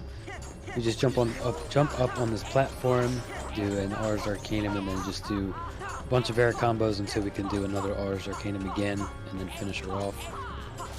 This is another one that's pretty easy on beginner, and a lot more chaotic on other difficulties because you have to worry about her spawning other things, and the platform, excuse me, can fall down and stuff like that. So thankfully on beginner it's not too bad. You want to make sure you don't do any finishers on her because that will make her stagger, and then she will start doing other stuff. So that's why we just do, like, you know, basic air combo hits and no finisher. Otherwise she'll end up staggering, and then it gets really bad from there. All right, here we So have. here comes her. Yeah, go for it. Dragon form. Yeah, sorry. No, you're good. The dragon form. This is another fight that is very, very tight, and we do use stop loops here as well. So we kind of depend on Goofy here to do some stuff. So it's very tight here. We do a full air combo and then 2 air combos into a stop in midair. And this pattern is very tight. You have to pretty much do it exactly this way, otherwise it gets very, very shaky. So here we see him doing that. See, if you stop too low to the ground there, it cancels the stop. So now he's got to kind of improvise here. Thankfully, she did most of the damage already, so it shouldn't be too awful. Just wait for her to come back down here. Yeah. But that's an example of how it can get a little rough there, because one small little miss there, and she'll either break out of the loop or ends up in an awkward position. So it can get really, really crazy there as well. Yeah. So what happened there is Yeah, my stop. I think it was either my stop was too low or I Yeah, it canceled the animation. did it. Okay, I You couldn't tell if yeah. I did too many hits where like the stop just didn't do anything, like where she broke out of the stop loop because I did too much damage to her. I'll have to look at that later. But yeah, you have to be very particular with your stops because I think I was a little bit off with my jump. Yeah, But either way, he would have had to, you have to kind of like pause and let her break out of the stop loop for a second, because otherwise she'll just break out automatically, and then you won't be able to stop her until the fight's over. But it was a good recovery, because Yeah. it could have gotten a lot worse too. you can die really easily with that green fire all around. So, all considering, that was still pretty good. Especially when you don't use the defense ups in the beginning. Yeah. Here's Riku for the second time, and it's a little different because we're by ourselves this time, and he also has something called a desperation move, which I believe is like the first time we actually encounter something like that with a boss like this that we're able to skip. So we get him down to a certain phase here, so where now he's going to kind of like transform a little bit, and you get him into this little staggering loop here where he does that little spinning attack, and then you do hits in between there to try to make him re-stagger over and over again. And this is another move that's very tight, to where even if you are a little hesitant on any of the hits, he can instantly use his desperation move, and then that wastes a lot of time because you can't hit them or anything. They just do the move. It wastes like 10 seconds or so, and then you got to re-get him back into the loop. So it's very tight there, which he made it look very easy, but it can also get very bad. Yeah, once you get it like out of control, Riku just does whatever he wants, and it's hard to get it back in control. That was pretty good. Had a hard time getting him to that loop, but yeah, it was pretty good. No complaints. Now we get to play as a shadow for a little bit, which personally is my favorite part of the game. Just get to run around as a little shadow. Looks like he just wants to cause some trouble. Wants to cause a ruckus. I don't know why, but I just like to have there's like no sound effects for its footsteps. Nope, just completely quiet. Just makes me think he's wearing some socks or something like that. Something real. He's like tiptoeing light. around, going down into the fridge at midnight. Yeah, just creeping around. Just wants a snack. He wants some of those heart-shaped candies for Valentine's Day. Get it? Because it's Kingdom Hearts? Okay. Sorry. That's a good one. Thank you. We just got bonkless. If you skip the cutscene fast enough, Donald doesn't hit you in the head. I wonder what message was on that heart.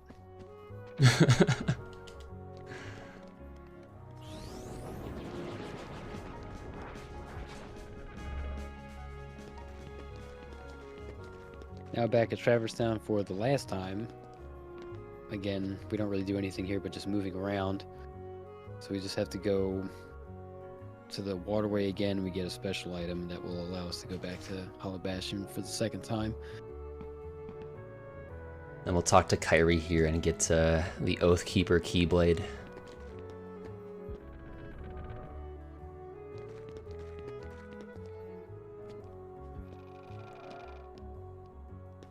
Whoops.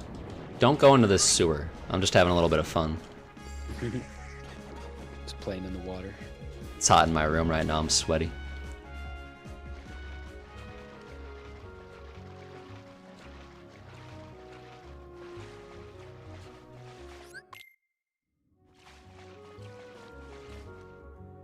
I don't know if... Did I get the glitch cutscene there? I don't think so.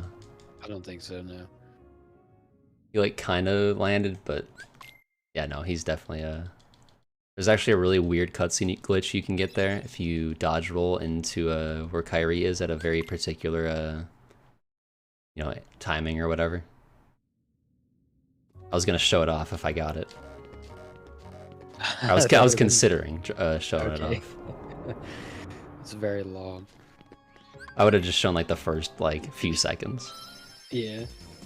Sora enters the cutscene in like a combat animation, like his moves, like the character's programming is like in an attack mode, so he does all these very weird animations, and he's like all over the place in the cutscene. It's definitely worth a look on YouTube if you feel like looking at it, because it's very, very entertaining. I think it's called the Oathkeeper cutscene glitch. Yeah. Especially because it's a very deep cutscene, like between Sora and Kairi. Like it's very emotional. He's finally seen Kairi after this whole time, and it like just Sora's just goofy running around the itself. room, swinging his Yeah. keyblade. it makes it that much funnier. Alright, so that's our last gummy ship edit. I think that's called Haste 2G, Yeah. I believe. Makes our boosts go faster.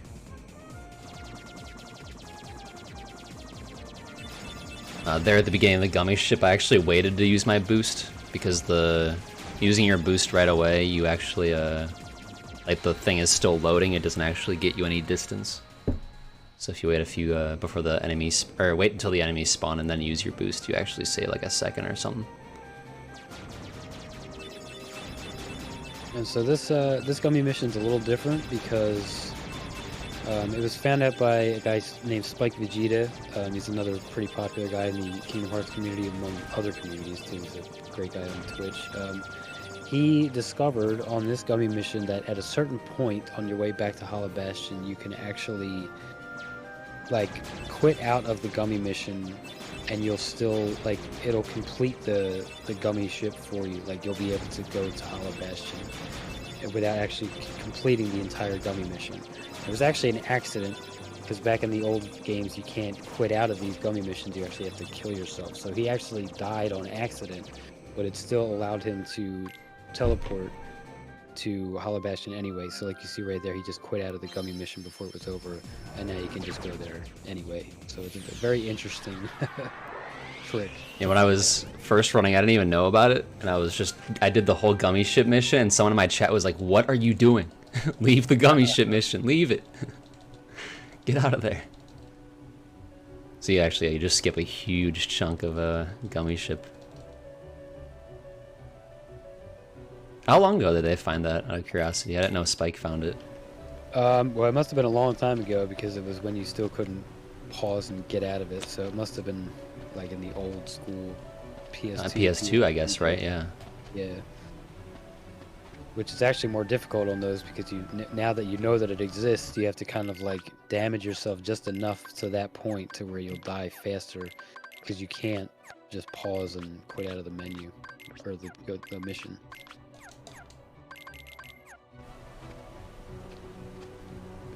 Alright, so there I just essentially put on a couple important abilities, and put on Oathkeeper, and shortcutted my gravity to my square button. Now we're gonna use Dumbo Skip again in a different place. Thank you, Dumbo. Much appreciated. You're the backbone of this run. Mm-hmm. This one gets a little more sketchy because of this tight little platform that you got to go on. So trying to do it very quickly, especially for the first few times, is very rough. Thankfully, cool, you got a fast despawn. If you do it fast enough and you get over to the other side, the Heartless that you spawn actually despawn very quickly. So that was good.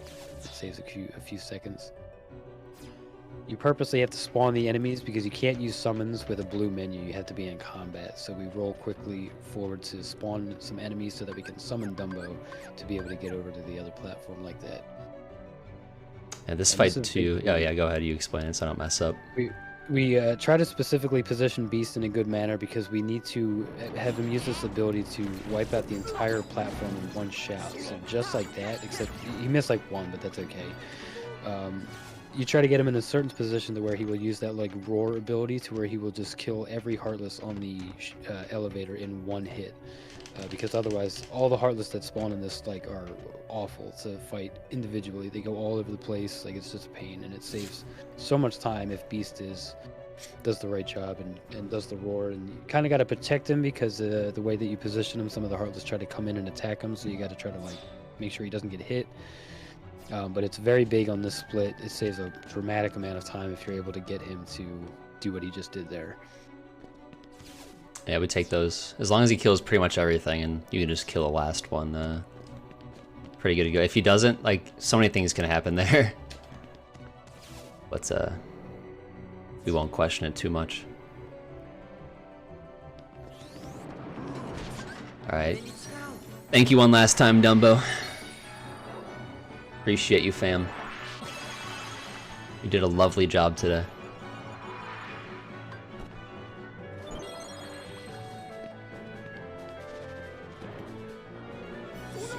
Oh, that was a weird camera angle. Yeah, it was.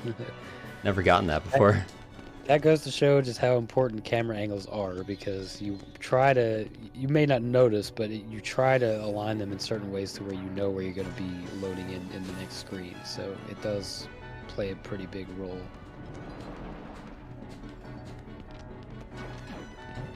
Alright, this fight, we're gonna be fighting Behemoth here. It's pretty, it can be a tricky fight.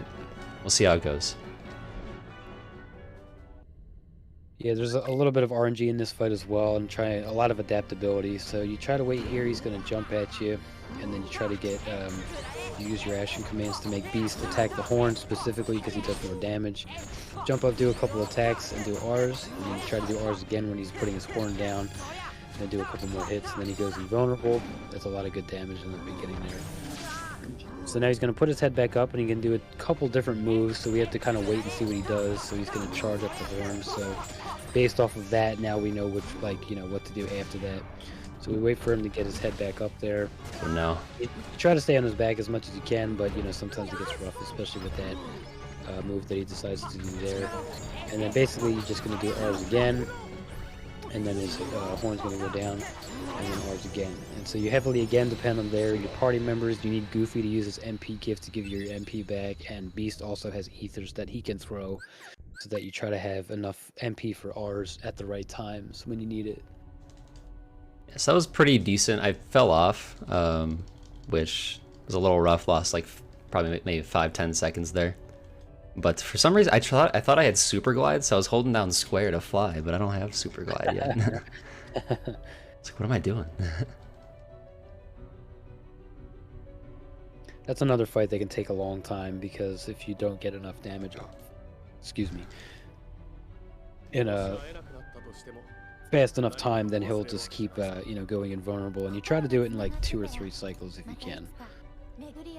In honor of what's the word? Can't even think. In honor of tradition, I will say this cutscene is an unskippable cutscene that cannot be skipped because it is unskippable.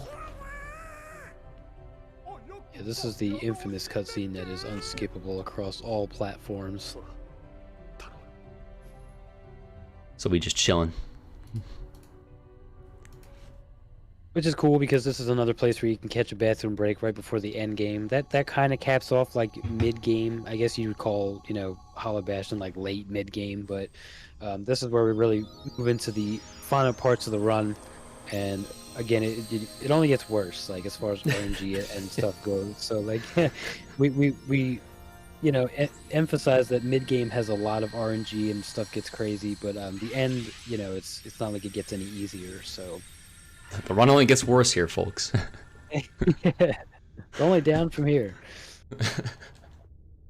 Yeah, he's not wrong. Like right here, it's kind of like, okay, whatever pace you're at, you're like, all right, now like what do I need to go right? Like what needs to happen? Like calm yourself down from the nerves. Get ready to prepare for the just onslaught of stuff that's about to happen that you're all about to witness. This is where the heart rate typically tends to increase if you're on a pretty good pace now. And you gotta try to keep it tight through these next couple splits. Alright, it's our last gummy as well. Everybody wave goodbye to the gummy shit. We're traveling to a peaceful place called End of the World.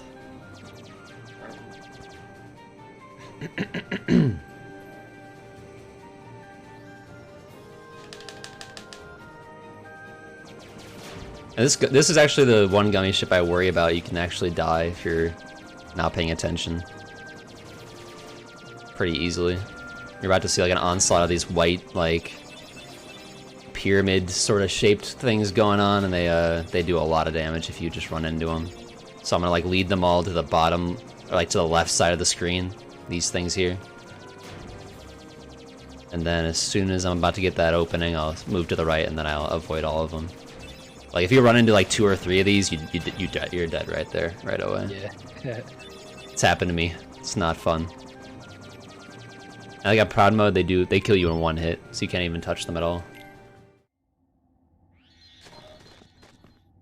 Alright, this is another split here. These next 3 fights are big RNG wise too. This is another rough split. So this first room is Invisibles. The first time we run into them, they also have a desperation move that takes forever if they get them. So you try to do these gravities in a specific order here, and you hope that last one, you hope that he convenes onto the first one and that they all kind of get in a nice little pattern, but it doesn't always work that way, unfortunately, which is why this split in this room specifically is very annoying.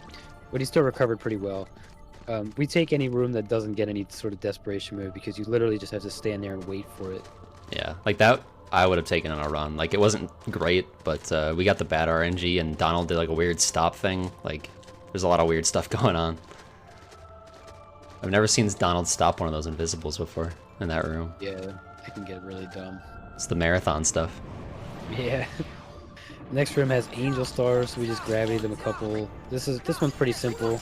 It can be annoying because they fly around the room like this and they can get hard to hit. And sometimes Donald and Goofy can hit them in weird enough patterns to where they close up and then you can't hit them either. So it wasn't too bad, but that room can be a little annoying too. Yeah, not very optimal, but at least they didn't spawn like extra enemies that they can do with one of their attacks. And if you haven't seen this place before, there's a lot of like invisible walls here, so because you might wonder why we're like rolling in a specific pattern instead of just going straight to the end. There is a bunch of invisible walls, which is why I like these little platforms are like arrows pointing in the ways that you should go. And then this is the second time that we fight the Behemoth again. It's a little bit of a different one. This one is much more affected by gravity than the first one.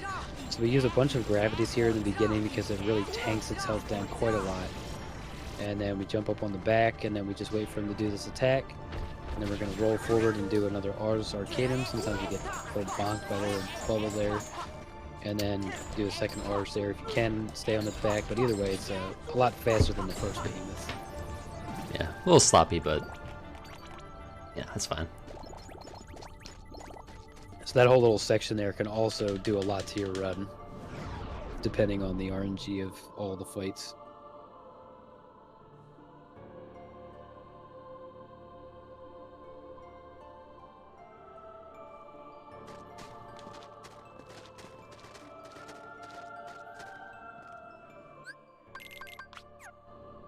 Put on my old friend Ray of Light there because we're gonna need as much MP as we can get for a final rest and stuff. You guys will see, and for the Atlanta, for a lot of things here, we need as much magic as we can get.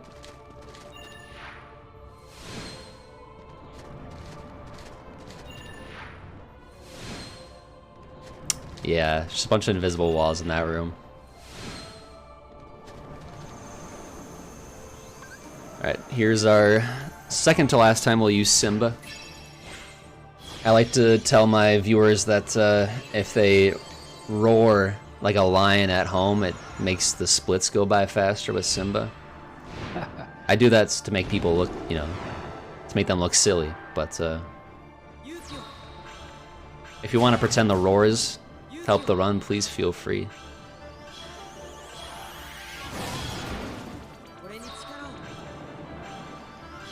So there we did a 3 boost charge at the beginning that stunned the first wave of enemies, and then for the rest we just do a full charge and it kills everything in this room.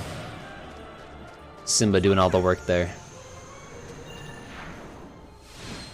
Yeah, it's another tight one, because if you don't do it at the just right time, then the first wave of Heartless that spawn in that room will come attack you, and then it's like, oh, it's a mess. Yeah.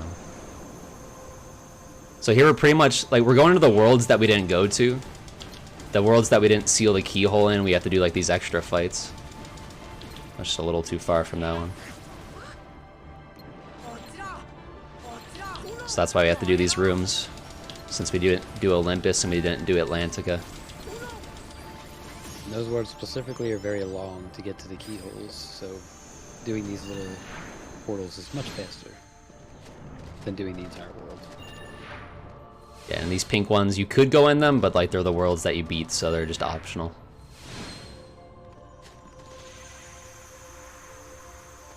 Gonna grab a Mega Elixir from the 100 Acre Woods real quick. And some more Invisibles fun.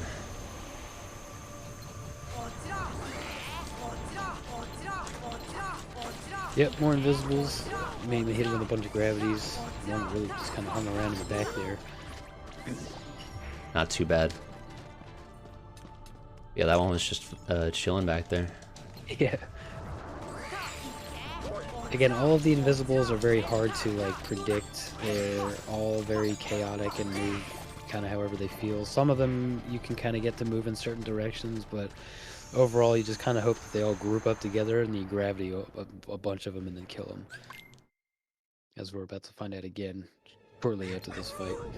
This is Chernabog, and he also has another pattern like that he can start out with, which we just got the worst one. He just has to do a bunch of air combos to his head, and he does a variety of different attacks. You need to get him down to a certain HP bar to where you try to manipulate him to not do a second round of attacks, because after you do a certain amount of damage, he does like a larger firewall, which we're about to hit that damage cap right there. And if you don't do it, like if you do it too soon, then it's not good either. So you kind of have to like balance it out. And then you try to avoid getting blown back here by going behind his head and do a little bit more damage here before the end of the fight. But this is another fight that's a little rough too. It's kind of hard to like stick around his head because he moves a lot. And again, the patterns that he does can also make it a little tricky to deal with as well. It wasn't too bad though. Yeah, given the bad RNG there, that was as good as we could ask for, honestly. Yeah. Oh, didn't want to like accept me. We accept you. We equipped a super glide there, so now we're gonna fly super fast. And this is probably one of the scarier splits, honestly. Yeah, Final Rest is what we call this, even though it's technically the room after this is what's called Final Rest. But we call this Final Rest. This is the last time we fight Behemoth. It's kind of similar to where it takes a lot of damage from gravity, so you get rid of this thing real quick pretty easily. And then after this, we have a lot of different waves of Heartless that we have to get through in an efficient fashion. So it's going to start out with a bunch of Dark Balls, and he's going to quickly use a Mega Elixir here to have full MP and go over to a specific spot in this room, so that you can use fires on all of the Dark Balls that appear. They only take 2 fires, and you hope that you can get all of them if you do it fast enough without them disappearing and moving around.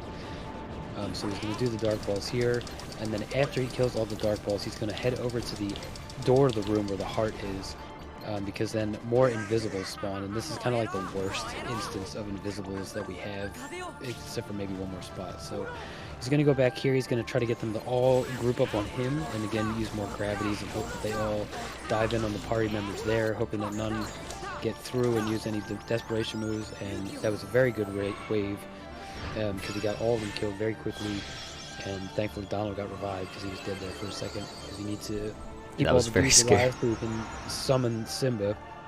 Wait, who healed then we, Donald? I don't know. I guess Goofy did, because he was definitely dead and you didn't. So. I didn't even notice. Luckily, he got up back up. Yeah, I saw him dead for a second, and then all of a sudden he was just alive, so I don't know what happened. I'm assuming he was Goofy or something. And then we just used Simba for the rest of the waves, thankfully, which is why we specifically put on Ray of Light before this fight, so that we can use Simba to kill the rest of the waves. Because the amount of time that the summon is allowed up depends on your MP value. So the more MP you have, the longer the summon will be able to be used. So we get him just long enough to kill the rest of the waves with just Simba, which is why we have to kill the invisible wave on our own, otherwise we wouldn't make it to the end. That was a really good final rest, yeah. Yeah, very good final rest. The invisibles is like the worst part. They could like fly all over the place. Sometimes Goofy will like charge forward and then they'll all dive on Goofy and they're all over the place. It can just get really bad, or even like they can just jump all into together and they will still use their desperation move despite getting hit by a bunch of gravities. It's just a bunch of nonsense, but that went very well, like as well as you could hope for. If you like menus, that was your last taste of a fun one right there. That was very good. Yeah, we equip all the elixirs that we've gathered throughout the run so that we can use them here for the beginning of the final fights as we start fighting Ansem, the final boss of this game, and if you're familiar with any other Kingdom Hearts games, the final boss has typically about 4, 5, 6 iterations of itself, so this is the first version of Ansem as we move into the end game here. And this is another very rough fight because he can kind of move all over the place. You try to stick him into this corner here so that you can use your Ars Arcanum when he gets invulnerable like that, because you do a certain amount of hits and then he sends the little shadow guy out in front of him to do an attack and block for him. So you try to keep him in the corner as best as you can so you can do the most damage. But again, your party members make this very difficult because they also hit him a lot and they tend to bounce him out of the corner. And when he starts to get out of the corner, then he typically just like backs up a lot.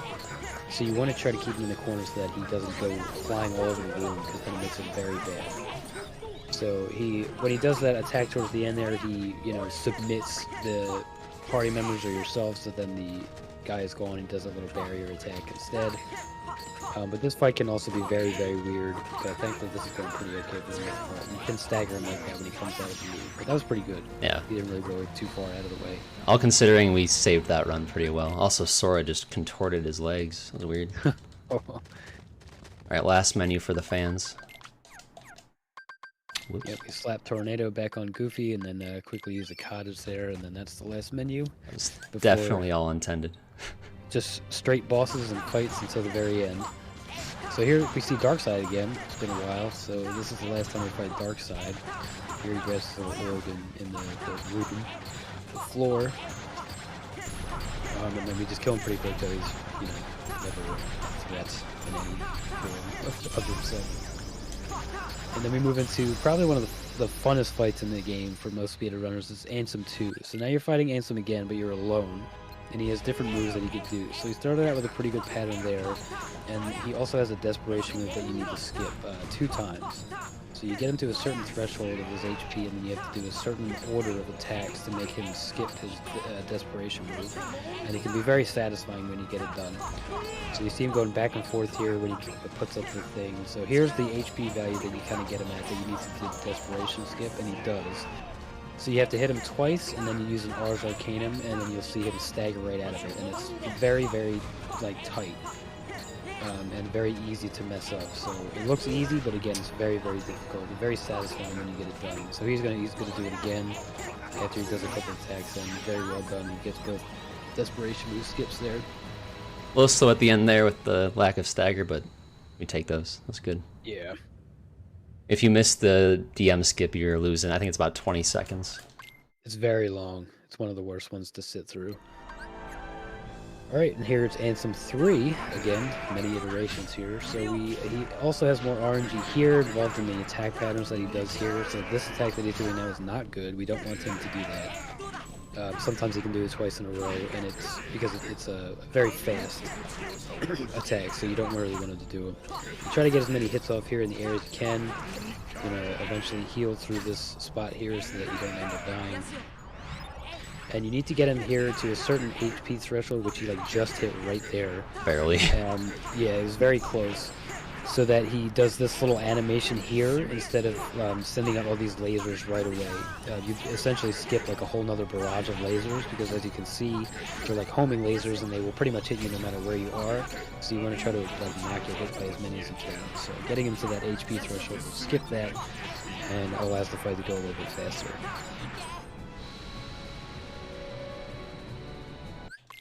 Alright, now we start moving into the different like cores of the area, which is now we fight a bunch of shadows, and we try to get them all to like convene on yourself and use ours to try to kill as many of them as possible. That was really, really good. Very good. Yeah, very good, very good, very good. Shadows are annoying because they can go under the ground and do all this kind of stuff, but that was very good, very fast. Pop an elixir real quick for now what we call artillery. These little weird noodle-looking things that shoot lasers at you on the ship. You have to come up here, and this is another very, very sketchy fight. You try to land here, and make sure you do an R's right there. If you do it at the wrong time, you get pushed away, or if you get hit, you know, it also makes it weird. And you get to basically run right down to, yeah, that's what getting hit does. It makes this fight very dumb. So you get right on the platform, and you use the R's, and it kind of like perfectly lines you up down the little like ledge there to kill the 3 small ones. So Oh no. nice recovery because that could have been bad.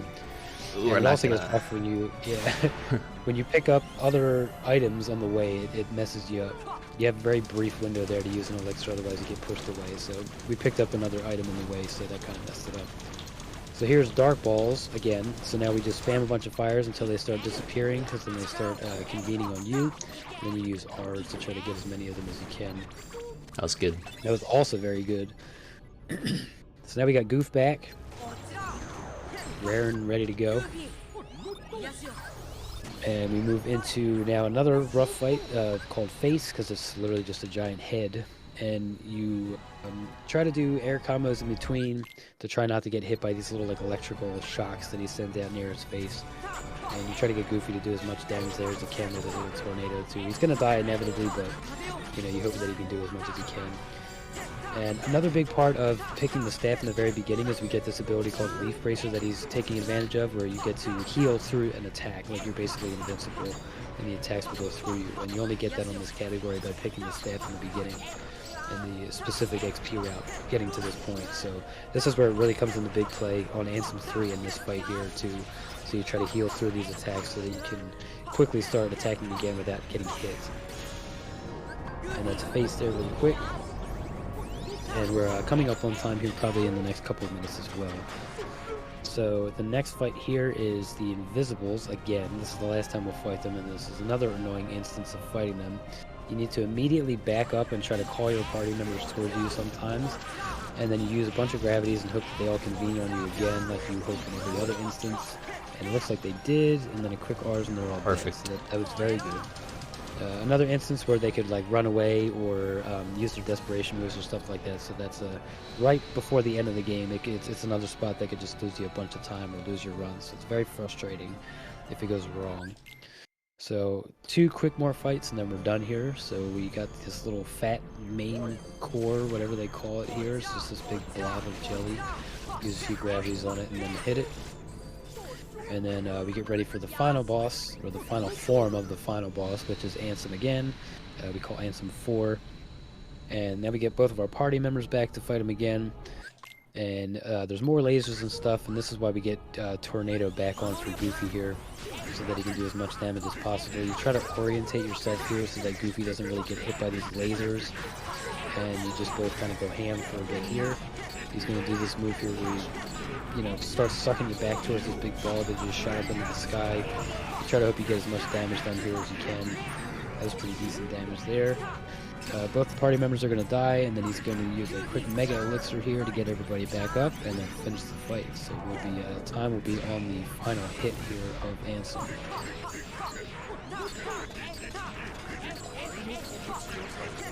Come on, boys. And time. It's a really good run. Yeah. That was a 151.16 and Nice. with no Great. loads, of course. Yeah. Very good. Very solid run. Whew. Good games. That was good. I'm happy with Yeah. that. That was really nice. Really solid run overall. Thanks for the GGs, y'all. Heck yeah. Good stuff. Well, yeah, that's Kingdom Hearts 1 Final Mix on a PC. Yeah, I don't even know what to say. Really happy with this run. Thank you guys for showing up. Thank you guys for donating during the run. Thank you, Rai, for helping me out with the commentary. Yeah, thanks for having me. It was really fun, just honestly, just hanging out, chatting with y'all. Yeah, I guess if anyone's interested in learning this game, there's always the Discord you can find on speedrun.com. There's lots of people willing to help out. There's lots of resources for learning this game. Lots of runners actually right now. It seems like it's a pretty healthy like community that's speedrunning this game right now of all different levels. Yeah, I think that's all I got. Yeah, anything I wanted to add, Rai? No, I think I'm good. Thanks so much for having us, and we hope you enjoyed. And shoutouts to all the runners who helped me get into this game, including Rai was one of the first runners I watched. You that, Miss Master, Violin. And I mean, there's a billion people I can name, and I couldn't remember them all right now. But shout outs to the Kingdom Hearts community. They're pretty dope. But yeah, thank you guys for watching. That's all I got. Good luck to the rest of the runners. Yes, sir. I'm gonna go. I've been up for almost 24 hours now. I'm gonna go to sleep. Oh God, a well-earned rest, but not the final rest. True. Thank you so much, both of you, for the run. Yeah. I hope I didn't interrupt you. My headphones are having some trouble, so I can't hear Discord audio. Anyway, hopefully it's fine. No, perfect timing. You're great. Thank you so much, both of you. That was great. I had never actually watched a Kingdom Hearts run all the way through, and I still haven't because I slept for a lot of that. But I'd never seen the ending before. That is a wild, wild speedrun. I kind of want to learn it now. I highly recommend it. It's really cool. Anyway, yeah. Folks, stick around, We'll speedrun. please. We have a lot more awesome runs coming up. Followed right now by Here Comes Nico with Naomi, which is a very different game from Kingdom Hearts, but is very delightful. So please stick around, and we'll be back very, very soon. Bye, everybody.